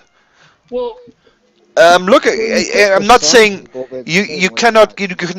you can never get it done right for everybody, right? exactly. That's But the if you you can still stuff you can do. You can have subtitles, right? You know, That's true. you can have you could have visual cues for important, like really story important sounds, captions. You could offer colorblind modes. There are definitely things that can be done even on that front. I mean, sure, you are, never going to be able to have everybody able to, play the I, game. I No, but understand. the great thing about computers is you're not going to interfere. You probably won't interfere with anybody else's gameplay because these things can be turned on and off as needed. Exactly. Exactly.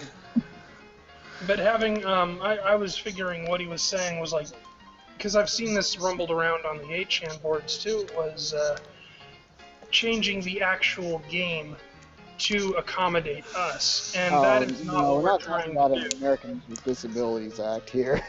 No, this is Oh, right. We are not. We are talking about adding an option here or there. We are not talking about changing the I take game it you for have the an app. extra grind with that law as well. Oh yes, Yeah. please. I've said my It's piece a on little it. bit broken. Yeah, because that's what I meant by playing devil's advocate. I mean, I don't think I think I understand exactly what you're doing, and I really do appreciate that, and I hope you do it more because these are points that need to be addressed. Because otherwise, people will just think about them and not ask them. So people need to be brave enough to ask us these questions so that we can answer them, and hopefully yeah. satisfy their curiosity. Yeah, because the one example that I wanted to, if I can describe it in another manner, I think if you have a game like Call of Duty, for instance, and the person who is disabled is playing it in his own way, and all of a sudden he gets kind of like an unfair advantage to other people who are playing it with a regular controller. That's my worry, and I think some people might be upset about that fact, and that might lead to it's a discussion that I think will happen, and mm, And it needs to be addressed, and we don't want to But give. then again, hang on. There's nothing that stops, a normal person from turning on these same visual cues and, same effects. People Exactly. use special controllers anyway, macros, whatever. Fight No. sticks, for fighting games. Hell, I'm just looking here. I have a Razer Nostromo on my table and a Razer mouse, right? This gives me, thanks to their macroing ability, certain advantages in games that people with just a regular, $2 mouse and a normal keyboard do not have. But then, see, Black that's Widow and Naga here. the thing, though. At least with Gamers Enabled, we don't want to change how a normal person plays the game. In an ideal world, a normal person would never even need to see the options that we would put in. But for the disabled person who normally wouldn't be able to play it, those options will be a godsend. And as for finding ways to make the game easier for disabled people, I don't know about you, Steven, but I would consider that one of the biggest patronizing insults ever for a game to be absolutely. easier for us. Oh, I agree. Yeah. And that is also a discussion I think also will happen, and but I think the main elements that I think the main thing that we need to look at right now is basically the controllers. That is because I think I think there's a lot of like we discussed on Friday's stream. There's a lot of ways you can make different kinds of controllers that would work well for people who have disabilities. Oh, that's all right. We'll just make all you normies play with Dreamcast controllers. I call them able bodies, but it's the same basic thing. Hang on a second. We have a question here from the stream that's actually a really good one, or two of them. Bob Ross is curious about pre-existing tools for accessibility that can be plugged in during development games that leave parts open for accessibility tools, how much extra effort is required. And the second question comes from Sour Grape. Would these advancements in accessibility cost the consumer an excessive amount of money? Windows PC blind gaming machines are $1,255 to $3,000. I hope they can accommodate the consumer's wallet. Well, this is something that I've actually quickly breached in the short meeting we had before the stream.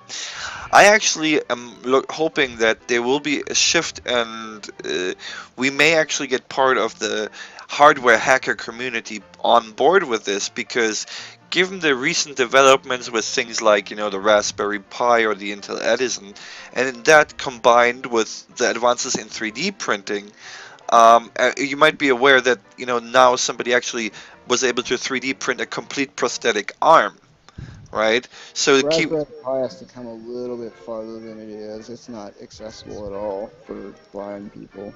It's too, you can't install any right, right. text No, to no, my speech on it. right. But my point here being is that see I'm not thinking about text to speech. I'm thinking more about custom controllers and Ah, such like the special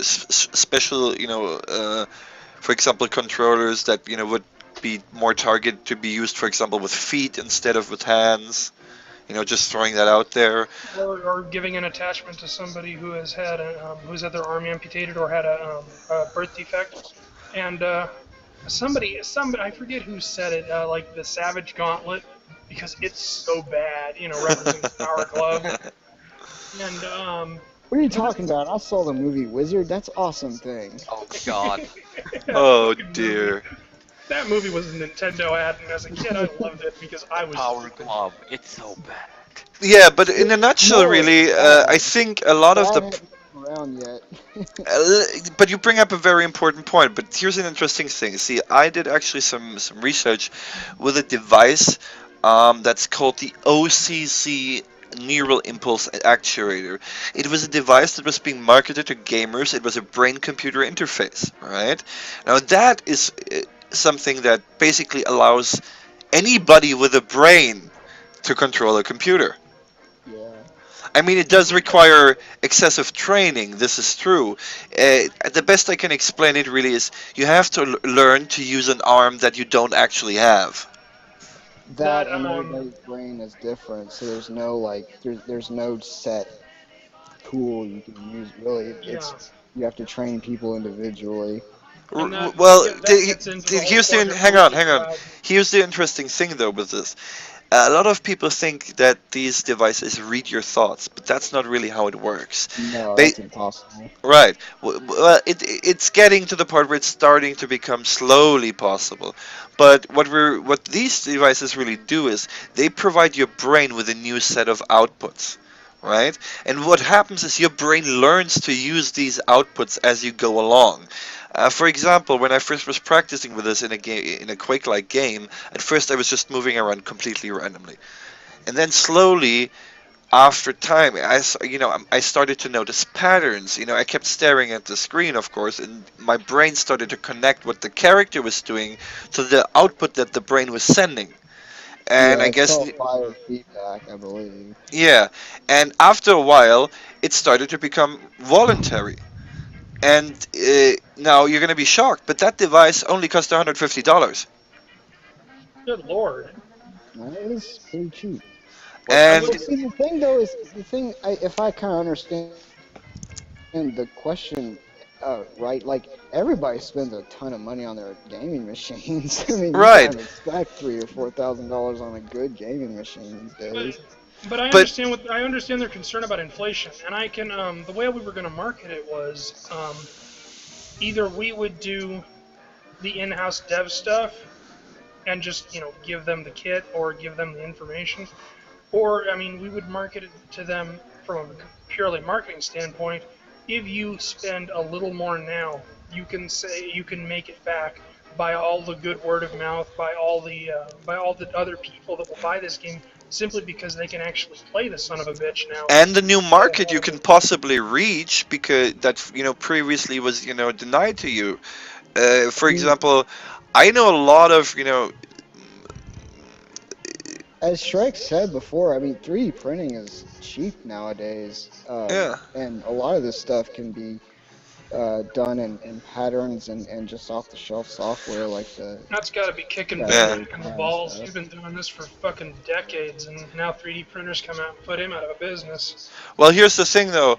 One of the reasons why I mentioned the OCC device is that was actually originally a medical device aimed at disabled people, but was then basically neutered with, in software and re-released and marketed towards gamers. So it's based on the same brain finger technology that the medical device uses that costs several thousands of dollars. And let's be honest here. We all know how difficult it is to get insurances to pay for anything, let alone a device for gaming. So I do believe that a low price point is a integral thing if you want to give people the ability to actually utilize what you're creating. Yeah, and disabled people, there's an incredible rash of unemployment amongst us, mostly because of the ADA, but also because people just don't want to hire someone who can't put out as much work as an able-bodied person for the same price. See, I think it really just is a matter of finding the right kind of job. I mean, Exactly. Well, not just that, it's people who are terrified that they won't be able to accommodate a new hiree or something. Like I mean, the state wouldn't even the state of Kentucky wouldn't even hire me for a computer job, and the liaison between them and the Department of the Blind, which is also run by the mhm. state government, was in the same building, and they still couldn't, Oh yeah, go over and talk. The Department of Rehab out here in California told me that because of my lungs, I would never be hired anywhere in California. Otherwise, I would ever, or I would have an asthma attack. I'd drop, and they'd have a really good chance of getting sued. Even though I told them, look, I'm not that kind of person. That's not the kind of person I am. I'm not one to sue for my own problems. But people don't want to take the risk because the American with Disabilities Act completely neutered our chances to get a job. It's like oh, I can't remember that guy's name, but he said it on the Penn and Teller's bullshit show. There weren't people, knocking my cane out from under me before the ADA. It took the ADA for me to be limited. Yeah, I remember. And part of the problem is I've already lost my. Oh yeah, like for when the government tries to step in and force people to hire so many, like 13%, you must hire 13% disabled. That doesn't help because it just makes people put you in these Resent, positions where you're not doing anything. it makes them Just so resent. It makes them resent it's us too because they had to yeah, hire us. exactly. It's the whole Walmart door greeter thing all over again. Nobody wants. I'm way more capable than just waving at people. Yeah, and I can't even get that job because of my goddamn lungs. Guys, as a non-American, I would like to ask, who was from Kentucky? What is the situation for healthcare in Kentucky in general? It's all in a tizzy. That's Well, unfortunate. I'll give you an example. Like the last, I don't know, 10 eye exams I had were mislisted in the insurance as dentist appointments, so the insurance company didn't pay for them. Wow. Ooh, you've got it worse than California, man. I tell you what. They may not give me much, but what they give me works, more or I mean, less. it's free. That's about as much as you can say. Yeah, exactly. It's free. You get what you pay for. I honestly, though, and you sound like the same kind of guy.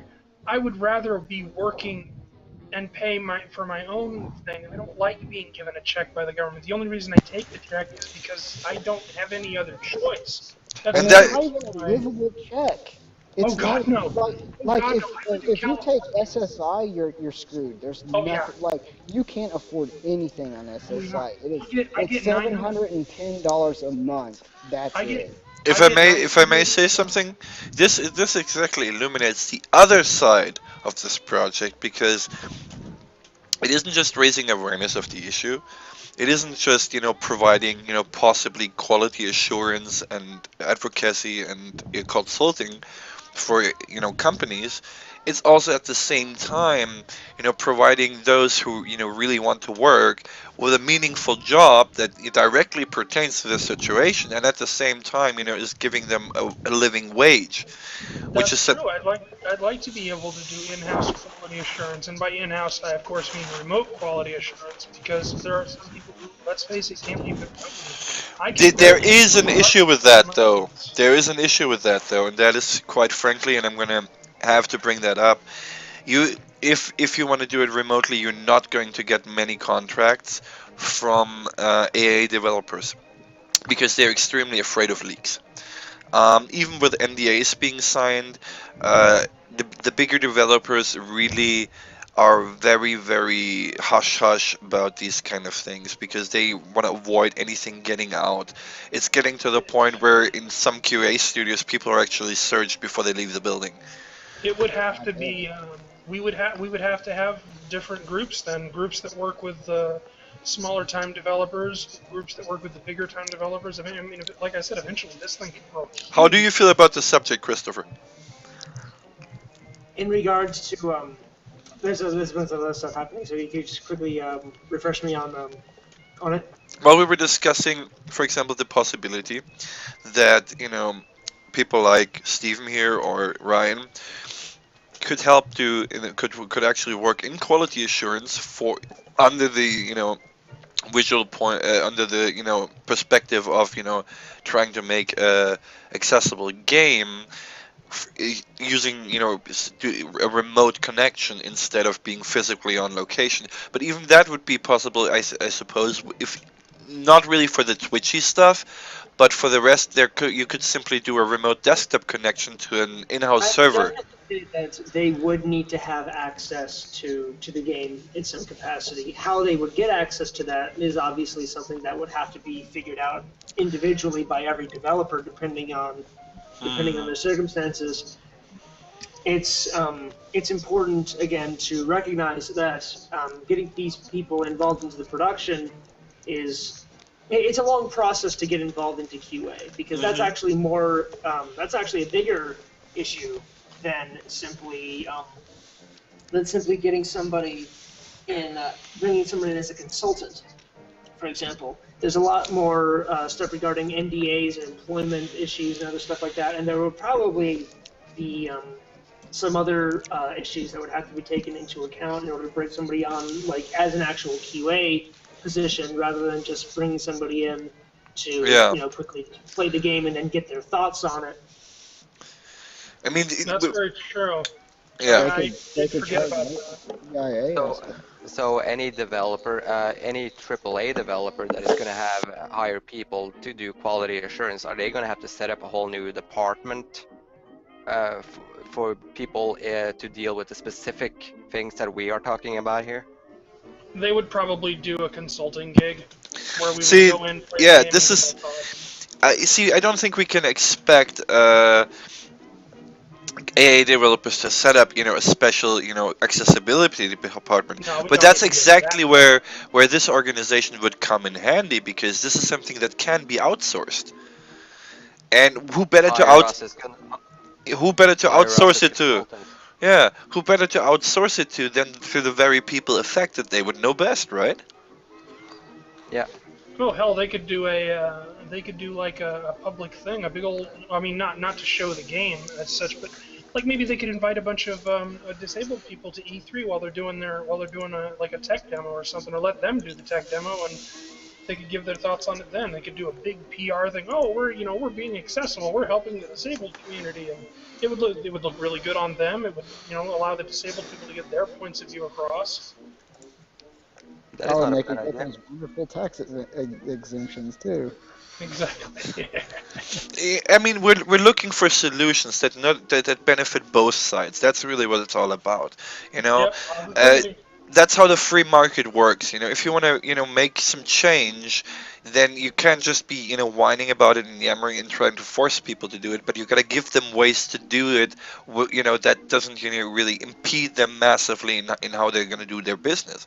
And I think Just like Martin Luther King, change hearts and minds. yeah, and I think this way, it could be beneficial to both sides, and there could possibly even more of a profit made once new target audiences are being reached. Once again, I'm specifically now thinking more of, for example, the casual market or the quote unquote Facebook game market and such things. These are things that are played over all generations, across people from all different demographics. So Oh yeah. And Well, the then best way to change people's minds is to show them that it can be done and it can be successful. and Yep. it can be done without much cost to them, and that's the important thing. I do not want game prices to go up. God knows they're high enough already. Yeah, but you know, But if it's done in an outsourcing kind of way, then I think it would be entirely possible to offset these costs quickly with the added PR factor and with the added new markets that are being, reached. I mean, actually, that's actually a curious thing. We can just look at statistic. How much? There must have to be statistics somewhere in percentage. How many uh, humans are affected by disabilities in this or that area, and yeah, that would be provide a very simple metric at the additional market that you can possibly reach. So I you and think a lot of also people, if you go by the ADA. I've seen those figures. Those are some fucked up figures. But yeah, I can't stress good PR enough. Good PR can save even EA. Bad PR can ruin even. I don't even have a good example. well, bad PR doesn't always have to be negative, but it can be. And I mean, And what can happen with PR? We've seen it live, haven't we? yes, we have. Yep. But what I mean is, if we can really get a positive thing going, and we can help them release a really good-looking press release, not even, I mean, even able-bodied people are going to see that. And I mean, granted, they're the SJWs and that sweet crowd, or they're just the people who are ignorant about disabilities. God knows there's enough of them around. That think this is a good thing, that think this is a good idea, and they'll give money to it Yep. because they agree with the overall idea of helping more people play games. Yep. And quite frankly, as long as you're about giving options, everybody likes options. Yeah. So I actually think this is a game that you can only win if you participate. So as far as that is concerned, but what I'm wondering is there anything that we haven't thought about? Is there some major thing that we're neglecting that we're not thinking of? Because I have that annoying feeling that there is something that we haven't touched at all, but I can't put my finger on it. I'm sure there is, but you can't cover everything in one few Yeah, hours. probably. And I'm sure Yeah, and once the message gets out further, a lot more people will raise their hand and say, "Hey." hopefully some people who know about businesses, because I'm flying by the seat of my pants. You and All I both. have is all I have is a little bit of knowledge in how to market from when I was 16, and I took some, classes on how to do that, and no real computer knowledge except for how to play my videos. Well, I went through business school, but it didn't really stick with me hard. I do know a little bit of programming, but Yeah, it was a little rusty. and I figure, and I mean, I'm willing to learn. God knows, I just need some people to teach me what to do. Well, I hate to say it, but I'm not really the business kind of guy. Even though No, I don't. you've been integral in this whole thing. I cannot thank you enough. Yeah, I'm not really doing anything. You can thank me for maybe when the whole thing is over and that thing is an actually established thing. But It's like you until said in the then, pre-show. You show up, we'll get a coffee. yeah, How pretty does it much. feel to be a linchpin, Shrek? I just wanted to touch upon it. It's been really great talking to all of you guys, and it's crazy to think that Gamergate and all of these things that we are discussing now has been going on for the past 3 months. It's quite incredible. Well, I think this touches on Gamergate not directly, but in a way it does because here we have a problem of people who don't even care so much about being represented to begin with. At first, they want to be able to just be able to play the game. I You mean, this know? is A lot of something. people gaming. Go ahead. This is something you would think that SJWs would be all over. You'd think they'd be going all over trying to get disabled people to help It's not represent them. about them. It's too altruistic. It's not self-centered enough. There's a Really? lot of people in GameGate that I've noticed have a lot of disabilities. Yeah, isn't that interesting how many different disabilities there are in the Chan culture? I mean, that really strikes me because most of the comments on the 8chan board are how, excuse me, Where else are they how going to they're go? disabled. Well, yeah, it's exactly right. They need Somewhere. Well, as you've mentioned before, the great equalizer. Everybody is the same behind the anonymous nickname. Yep. Pretty much. The only reason I bring up my disabilities as much as I do is because they're relevant to the discussions. Yeah.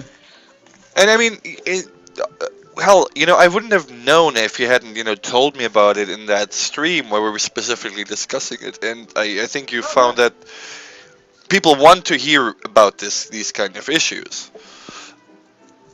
Well, I just came in because I used to be a gamer, and I don't want to see this same thing happen again and again. I'm sick. It happens every 10 years. That's exactly why I wanted to start this thing, was because there were moments when I was a kid where I had that problem, and I don't want other disabled kids to have to go through that, to see a game that they want, that they've been trying to get for the last 6 months, only to finally get it, and then they can't play it. Yep. Yeah. And I basically once I was talking to you, Stephen, that's when I decided I really want a game with you, dude. And we're going to make this happen. I love even if I have to code a game just for that. Oh Yeah, yeah, I really love the that. games with like cell shaded back when that was popular, because it was a better. Not only did it look cool just based on my preference, but it was also a better contrast. Did you get to play Team Fortress 2? Huh? Did you get to play Team Fortress 2? No, I don't think so. Oh. I wasn't huge into the first-person shooters. I was more of a console, geek. So Okay. Well, I played Halo, but not very much. Don't worry, we all make mistakes. Did you play Valkyria Chronicles? That was a pretty shell-shaded game as far as I remember. No, I guess not. Oh, I don't know when that game came out. Yeah, I do remember when that game came out. I don't think I ever played it. It was one of those games that was on my list to play now. What kills me about the whole cell shaded thing is the backlash that everybody got when they started doing it, because it looks so stupid, and at the same time there's a little bit of accessibility right there that it just turned out to be artistic vision. I understood it with Zelda. I mean, I understood why people were upset over Zelda. Well, it is kind of a drastic drastic change. realistic. Yeah, it was a very drastic change. I was excited about it just because I was big into cartoons. I like cartoons. What can I say? So yeah, it my didn't wife offend me at all. But I could totally see why people would have been upset about it. Guys, your Wormfruit is suggesting to get a government grant for this project. How do you guys feel about that? I don't want to accept government help unless there's no other option. It's not really becoming to wear red tape. Exactly. I don't feel comfortable accepting the government's help. If I have to, I will totally do it. But I really, really hope it doesn't come to that. Yeah, I don't think we have to though. I think once we got some real plan and action and set up crowdfunding thing. People have already been asking where can I donate to this? Yeah, see, I mean, and that people brings are up just willing to jump and do the right thing all over the place. So that brings just up an ethical concern. I'm not sure. We touched on this, but I don't think it is really a big concern because the way I see it, right? The first thing that has to be funded at all is the forming of that company, right? Or that the organization, pretty much. And once you have that, I think as you've noticed, is that there is a definitive demand for these kind of services. So I don't think it would take too long until the first developers will start approaching you to take advantage of your services. Yeah, and like I said, I don't want pity money. I want to work for my money. But at the same time, I understand the reality of the situation. I'm 31, my wife's 34. We're still living with my dad because neither one of us can get a job. I'm physically unable to, and she doesn't speak Spanish. Then let's fix that. Which is literally, that's what people have told her, like 3 different jobs. So they're, you speak Spanish, you'll be okay. And it's like, that's kind of fucked up. So, I mean, I would like get out of the situation that I'm in, and I want to work to do it. And I feel like these streams and the associated research and the learning experiences that I'm doing with getting Gamers Enabled up, it feels like work, but it's not a drudge. It's actually really fun to be talking to you guys and learning about this stuff and meeting all these nice people. And Hey, that's exactly what it's all about. but I That don't is want. really the one big issue with the social system as it is today, and it needs to be addressed, is how you get out of it, because the government does not provide you a way to get out. Yeah, that is a huge issue. It has Even to in be my done. country, where they're doing a lot to do that, but it's like a trap. Once you're in there, it's like a swamp. Swamp.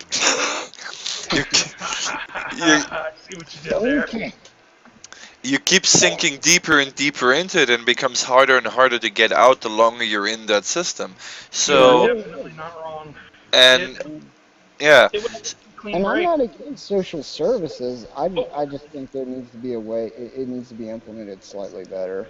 uh, there needs to be a way for upward Well, a lot mobility. better. We have a and glass ceiling. We want past the glass ceiling. But honestly, in our position, what I think would have to happen is we would have to make enough money at once to be able to make a clean break and have a few months worth of rent and utilities and all that crap, so that we can subsist while either the wife finds a job or we can make this a full-time job. And well, then it becomes a real legitimate job, paying it's for not. work, I'll be taxes, honest. It's stuff not like going to that. happen overnight. Oh God, no, no, no, no, no, no. This is way pie in the sky kind of stuff. I'm always planning way far ahead. It's just how I do things. Christopher. Yes? Oh, it's just it seemed like you wanted to say something. I saw your Oh, no, no, icon no, pop up. sorry. But yeah, I mean, there are some issues with the financial planning behind this idea. But I think as far as I think this is where maybe if there's some business heads that want to get in on this, that would probably be helpful.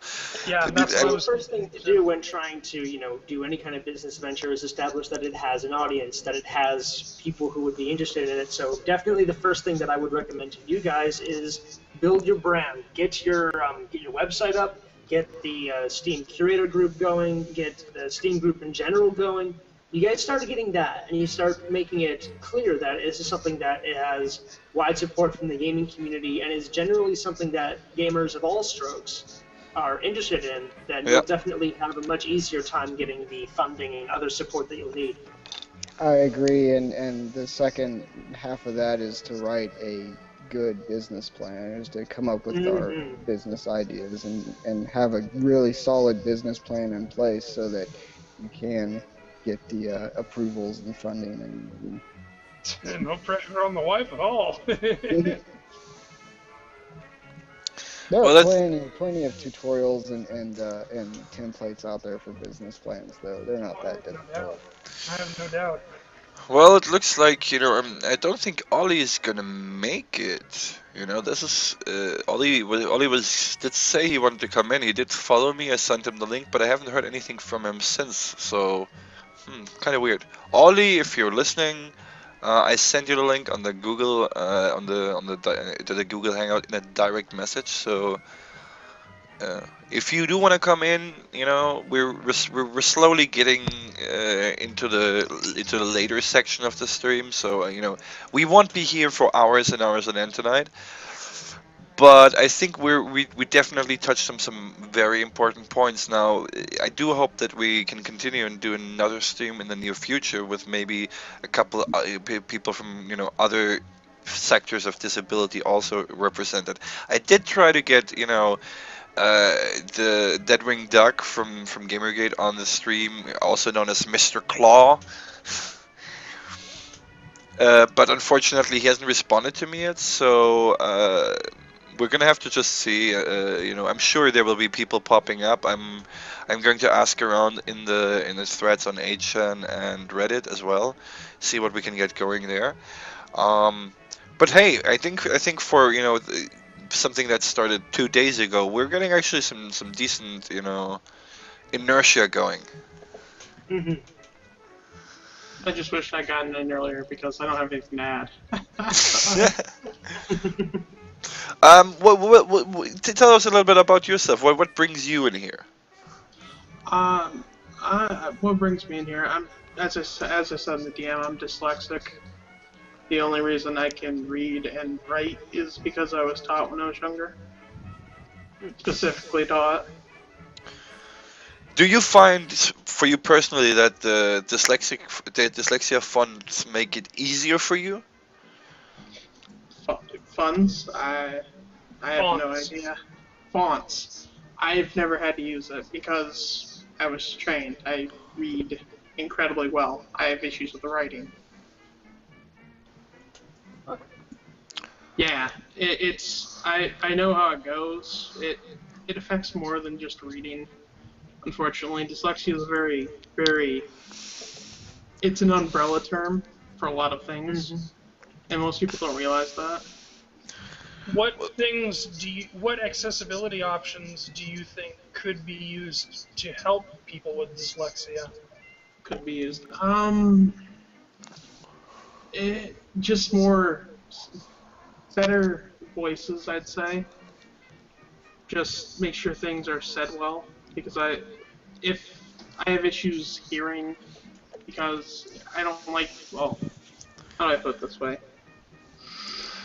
Just make sure the voice actor can say things clearly so the person can understand, as opposed to having to read. Proper enunciation. Yeah. Yeah. I would say background, not muting, but like lessening when, like Borderlands 2 is a major problem with this. The sound. Oh yeah. Yeah. You get some jack off talking, and you're in a gunfight. You can't hear a fucking thing he's saying because you're busy not dying. Yeah, exactly. That was a If major you have the problem. subtitles on, if you can't read it. I have another suggestion. Hang on. How, for example, let's just talk about, like, for example, text-based games where you actually have to enter text. One way to maybe help there a little bit. How about an autocomplete function? Yes, that would Sometimes be that gets in the way. It works a lot of the times for certain people. You definitely need to be able to turn that off though, Oh, because yeah. it does. Oh yes, of Yeah, course, it of course. should be in the option menu, or maybe they should be an option. Honestly, all of this should be opt-in, obviously, but not opt out. right. But that might be a way. If you have trouble with typing, as long as you get the start right, you could cycle through the different words that it's suggesting. That would at least give you a decent shot. Yeah. Yeah, and interfacing with programs that allow speech and typing would be nice. You mean like text to speech or speech to text? Like Dragon Speak. Oh yeah. Well, speech to text. yeah. I mean, I am actually not sure if there's an API or an interface that would allow direct connection to something like that. I'd say there's probably a lot more there today. Pretty much every operating system has innate text or speech to text options. Don't consoles offer this kind of stuff too by now, that you can control them with voice? Oh, some of them. Yeah, Xbox One has limited. Yeah, I'd say they all probably have limited. Does anybody actually use those? I don't know. I never owned one of those consoles. Was anyone here foolish enough to buy an Xbone? I saw back in the day, yeah. No, I didn't buy an Xbone. Whoa. Oh, welcome back, Matthew. Welcome back. How's it going, guys? Hey, Matthew. What all did I miss? Everything. Everything. Oh, God, I don't You even solved all the world's problems. We solved cancer while you were gone. We cured cancer. We cured cancer. It involved sexual favors. I don't want to talk about it. And everybody gets a free aid now. Free AIDS? Alright. Jared from everyone. Wow, that's so generous. Jared has AIDS. Excellent South Park reference, everyone. No, but you know, Hey these are guys, it's been X number of years. It's finally funny. Eight. I'm 8, yes. guys. Be positive. See, this is a good example. You know, I personally know very little about dyslexia, and I actually didn't even realize that it can take different, you know, so many different forms, as you put it. Oh yeah, some can't really communicate at all. It's a very very blanket term. It's a lot like what Tourette's used to be in terms of how much of a blanket term it is for all of these different neurological problems. Yeah, it affects the neurological processes from where your brain, you know, interprets the data, and then you try to communicate with that. Like when I read things, I will sometimes mix up what I'm saying, or switch words around, or switch numbers around. It's because my brain interprets it. I know what I read, but when I tried to communicate it, it didn't come out right. Actually, I could see this working for level design. Do you have problems with pictograms at all? What exactly is a pictogram? Like for, okay, you know those signs on Like a little toilet doors, you know, or you know, yeah, like little on toilet doors. Not usually, because because you I know, can I interpret yeah. data well. Well, because what I'm thinking is, you know, from a level designer perspective, it might actually be quite interesting. I mean, if you think about it, that makes it much easier to internationalize a game, for example, because if we rely on visual cues that are as not directly language, but you know, pictograms or stuff like that, that would Yes, be that. something that you can directly attack by not just simply not using text. You know, they say a picture says a thousand words. Super That would Mario be World, interesting. Super Mario World 2 did that with some of their tutorial messages actually. Oh, do you have any Yeah, specific examples? like that Yoshi's Island one that came out. It had a little graphic of when you eat the enemy and you crap out an egg, and it was very simplistic. It did the job, but I was one night when I was thinking pictograph, I was thinking, well, yeah, just like that. Shit, they did that back in '96. Another way that I've seen it done, for example, is although they use, I believe, some narration. Once again, for Team Fortress, they provide a little video intro for every level. Oh yeah, I forgot about that. Personally, I think, you know, that is something that, you know, needs a little bit more emphasis, and especially when I think about that, there's some games where basically you get a giant, normally a giant, you know, handbook full of stuff that you have to read in order to properly, you know, access all the features. Help text, for example, I see particularly as a difficult issue if you're, you know, considering dyslexic people. Hmm. Yeah, signs would definitely help for people who have issues reading. I find this very interesting because dyslexia wasn't even a thing that I had originally considered when we were first talking about gamers enabled, but it's definitely an issue that needs to be addressed. And I think it's not even a difficult issue to address. It would just require some developers to get together and consider some standards and some, I don't even know how to say it, uh, We came up methods with of operation. yeah, I we don't came up Workflows, with workflows, you know, workflows. solutions, Yeah, whatever yeah, you want yeah. to call it. we came up with I think voice acting, pictographs. I mean, one thing you could do is like you were talking about earlier with the you can't hear somebody because you're in a firefight thing. It might be a good thing to do to like have a game dim the action noises and emphasize the audio that you're supposed to be hearing. I Which, think Some games do though. most yes. of Yeah. them do. Borderlands is kind of the oddity in that, but I think also that you should be able to, push a button and stop the text, either pause it or just get rid of it completely, and then after the firefight's over, when you're back at the base, whatever Oh, that is, you can definitely. go Oh, back nothing in, frustrated me archive it, more when I play games. Nothing frustrated me more when text would just move ahead without my interaction. Yeah. And how did you feel about this? How it was solved in Bioshock with those pre-recorded messages? Uh, Bioshock. I didn't play Bioshock. Oh, Really. okay. Well, yeah, go ahead and explain what Bioshock. Bioshock did then, because Bioshock had an interesting way of doing tutorials and explaining certain things you have to do throughout the game.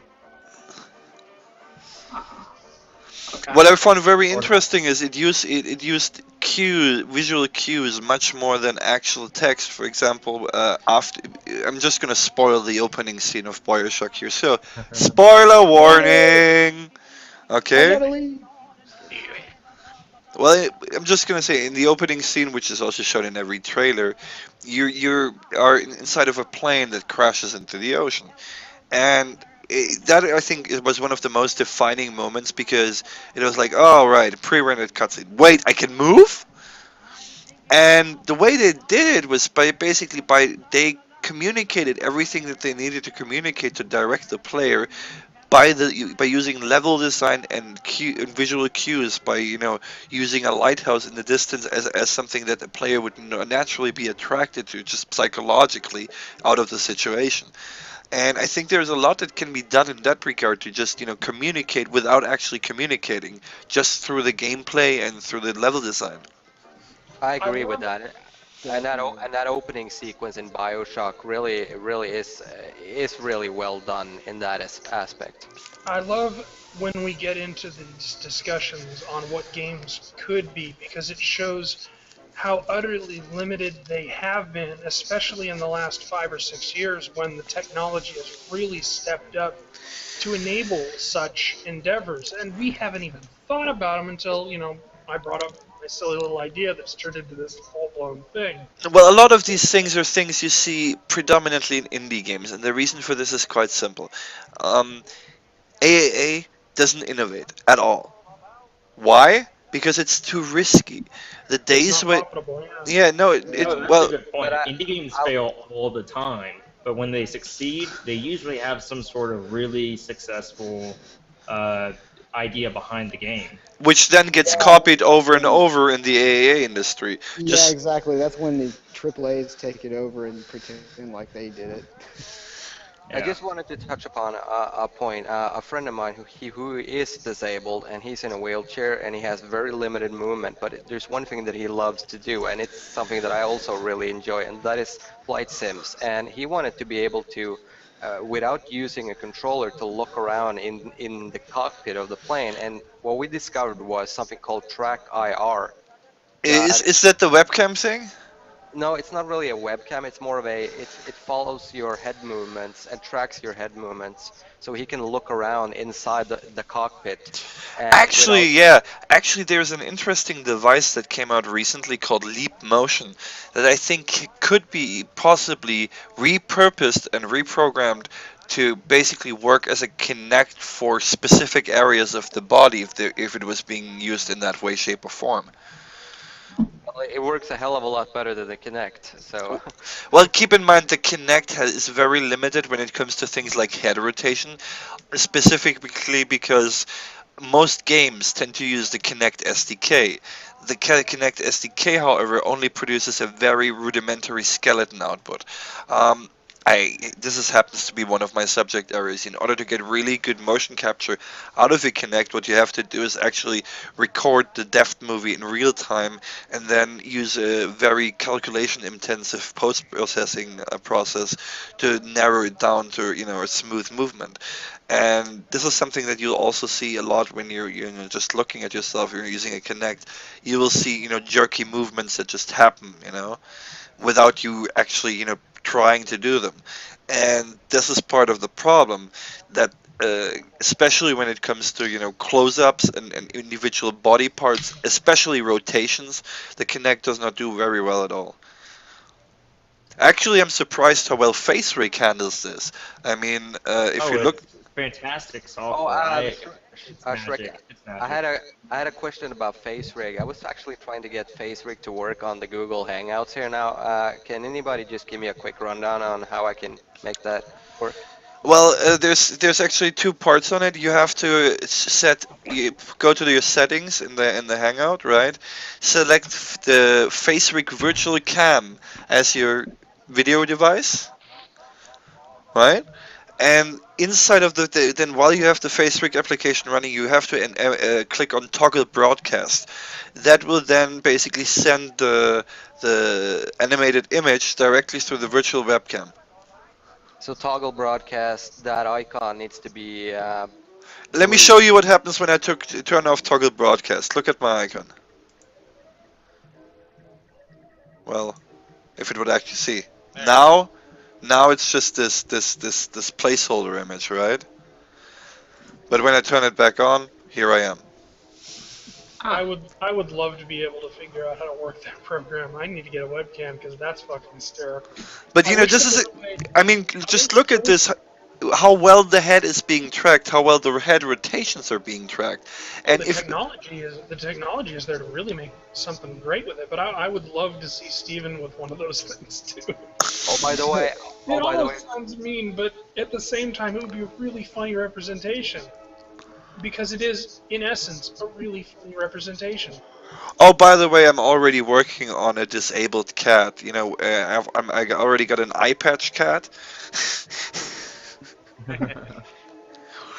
That can be you then, if you want. I think you should have a cat with a seeing eye dog. That'd be hilarious. I will say one thing though. You know, Matthew, your cat looks totally constantly happy. Oh, Yeah. it's weird. Well, all right, this is it. I'm always smiling in these streams. Like, you ever see me not smile? See, that's normal. That is normal. This is how my Well, it actually moved just an itty bitty bitty little bit. Yeah, well, I just love it. Just looks so adorable how how that enthusiastic little kitty is talking. Well, I am an enthusiastic little kitty. I don't know what you're. Are you trying to say I'm not a cat? Of course not. I would never, I would never do cat shaming. I would never do cat shaming. Okay, we have some questions from the chat. Aside from dyslexic font, are there other aspects of text that have a large effect? Font choice, size, contrast, translucent backgrounds. See, this is an important thing that's touched on because very often we see text being displayed on an alpha or transparent background, which then makes it often a lot harder to read due to the fact that you have background images bleeding through. Yeah, white on white most of the time. That's an interesting question. I can't read handwritten cursive. If it's gonna be like another text, it has to be perfect. Otherwise, I can't read it at all. I mean, who writes in cursive anyways, though? That is like. I'm just saying, like the text has to be perfect. Otherwise, I can't read it. Interesting. Does that also go for certain like handwriting type computer fonts or? Oh no, I can read any computer font, perfect as long as it's perfect. Interesting. Okay, but if someone, well, what about someone else's handwriting? I have fairly bad handwriting. No. Okay. No, I would But have my a hard cursive would be impossible, though, right? Yep. Okay. Interesting. So my cursive is already impossible as it is because that's something we did in like K5, and then hey, computers are the standard now. Who actually Because I writes? can't identify the letters at all. that is actually an important point. I mean, for example, I've at one point used like a handwritten letter as a graphic for a game element, and in that case, you would pretty much. I mean. You could pretty much include like a button somewhere in the options like dyslexic mode or something that then automatically switches over the handwriting to To a readable font. yeah. Well, I think there's another easy solution to that. Whenever you go to read something, or let's say you actually have, let's say you're in a game where someone wrote on the wall in cursive. I don't know why that would happen, but they wrote on the wall in cursive. When they go to approach the wall, there's automatically subtitles that show up that kind of show what the wall is saying. Would that help you out? That's not far-fetched. Horror games would do something like that all the time. Killer writing on the wall and such. Yeah, Yeah. have you ever experienced problems with something like this? I'm trying to think of a game that's actually done that. I'm thinking something along the lines of Portal in regards to that. Yeah, Portal had a lot of writing on walls that was, handwritten scribbles and such. Oh, So, that's right. I couldn't really read it. huh. There was no way for me to read it. Yeah, In that Oh regards wow. in regards to the visual aspect of fonts, that I think maybe if it is possible, because I know how it goes when it comes to adding these specific kind of fonts, but bold fonts are extraordinarily helpful when you have really bad eyes. In fact, a bold Yeah. font can often be better than a larger font. Yeah. See, this is again where I think after we get the initial site going, we can put together a team or two of people, for example, that gonna put together some bitmap fonts and such. That way, we basically give developers an easy access, and we can actually directly reference that. For example, we could do a form letter saying like, hey, look, if you're he we represent a group of people that are interested in more accessibility. We have created some tools to make your life easier if you want to, consider us in the development stage. So here at this link, you can find all the assets listed that we've prepared for you that you can just use and plug in without, without any financial compensation or having to buy any assets for making the game more accessible. So I think that could be a huge seller, especially since I know how the Unity Asset Store works. Everybody is foaming at the mouth for new stuff, I have especially no if it's free. I have no problem with offering assets for free. Where would our money come in? Would it be from the Consulting from the consulting side of things, because oh, honestly, the assets are really more of a marketing tool. yeah, okay, I follow you. I was just wondering where the money would actually come in. And it's a Which I good think. way. It is an excellent way to get to basically get a lot of developers to notice you, because that's what devs look at. A lot of devs look at the asset store, and that's where they always will go back to. Now, if you're basically offering multiple accessibility packages, it's entirely possible that, for example, Unity would put one of them in the spotlight at some point or something, and that alone, if you provide links, to the creator, which would be, oh god, that is so freaking adorable.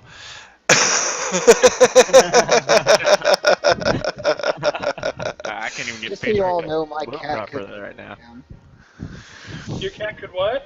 My cat couldn't give a damn about all these cats on the screen. Patriarchy is real. Indeed, indeed. But yeah, I mean, My pussy's asleep. So is he. a lot of these things really they don't actually require that much effort to make them work, And that's the part I love about this is that we don't have to reinvent the wheel on this. This is just offering developers tools, sometimes for free, but I mean, the consulting thing aspect of it. The only thing I worry about is eventually if this does become that popular, they won't need us because they'll know all of our secrets. They'll know how to make the games more accessible. Well, That who may be, cares? but I to be honest, when it does get to that point, then We've won. If it gets to that We've point, we beaten have. the game. Yeah, Yeah, man. we Everyone. Life is a game. yeah, then we knew, then we can move on to another problem like cancer or world peace. won. We conquered video games. Now we're coming for you, cancer. No, but I think we got our work cut out for us, and I think this is definitely a project that I can see a lot of developers getting behind. Uh, I've posted this to the indie developer group now, and to the game dev hashtag. Now I don't know if it's gonna get too much traction there, but I hope that at least some people will notice it.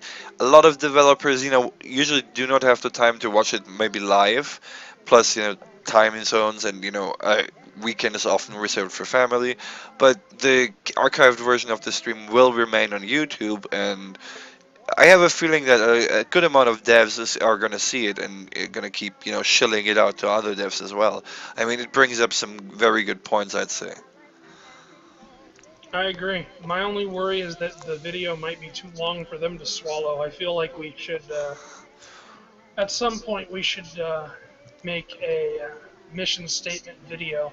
Absolutely. I mean, Definitely. this is a discussion. This is a live discussion stream, right? Exactly. So it is going to be longer, but I think we are getting kind of near to the point where we're ready for a break in and continue the discussion the next time around. Hopefully with a couple with a couple more people to represent different aspects of this problem.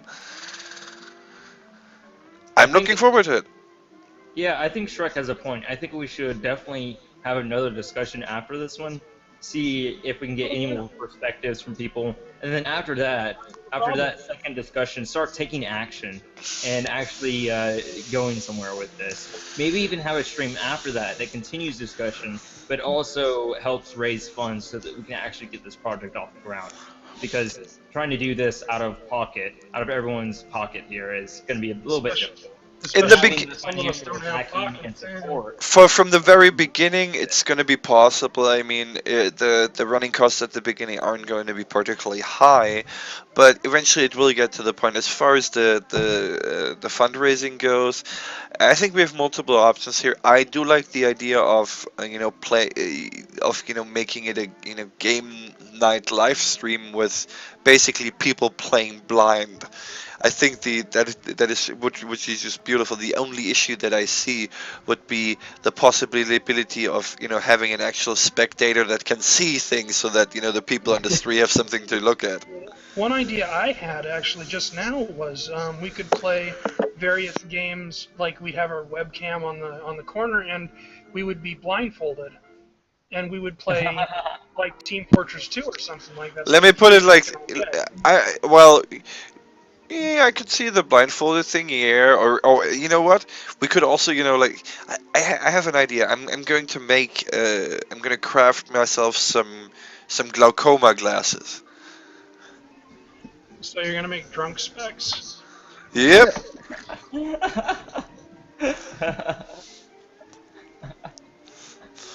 Hell, That's not hard. Just wrap a pair of glasses in toilet paper. You're good to go.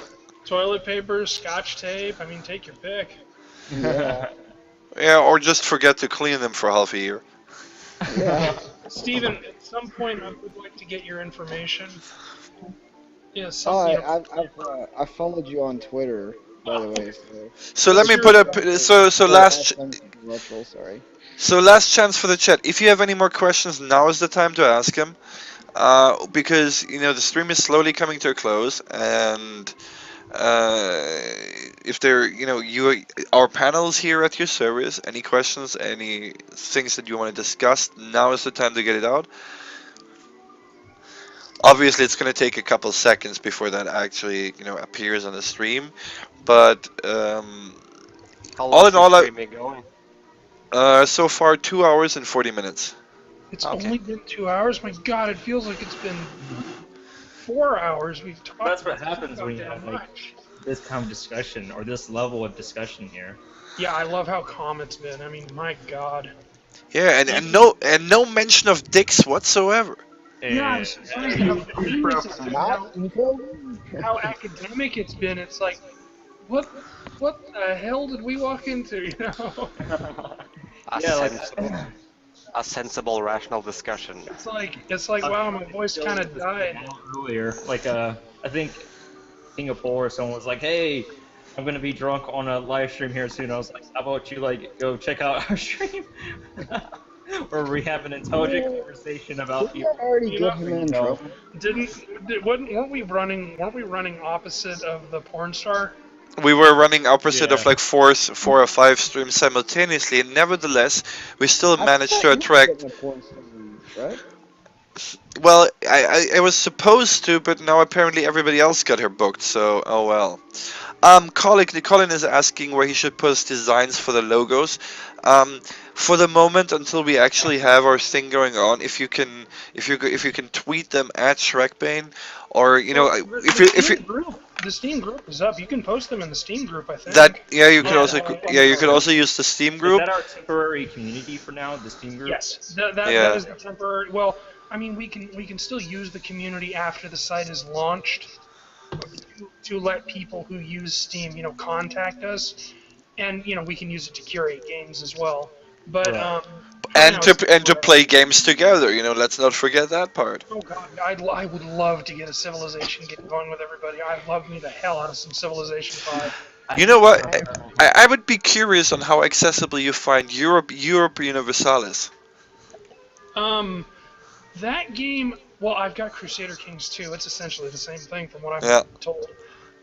That game is very inaccessible font-wise, but more to the point, that game is just way too complex for me. I can't make heads or tails of it.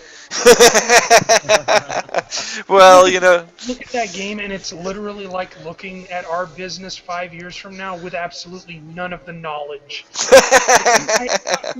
Where do I even start?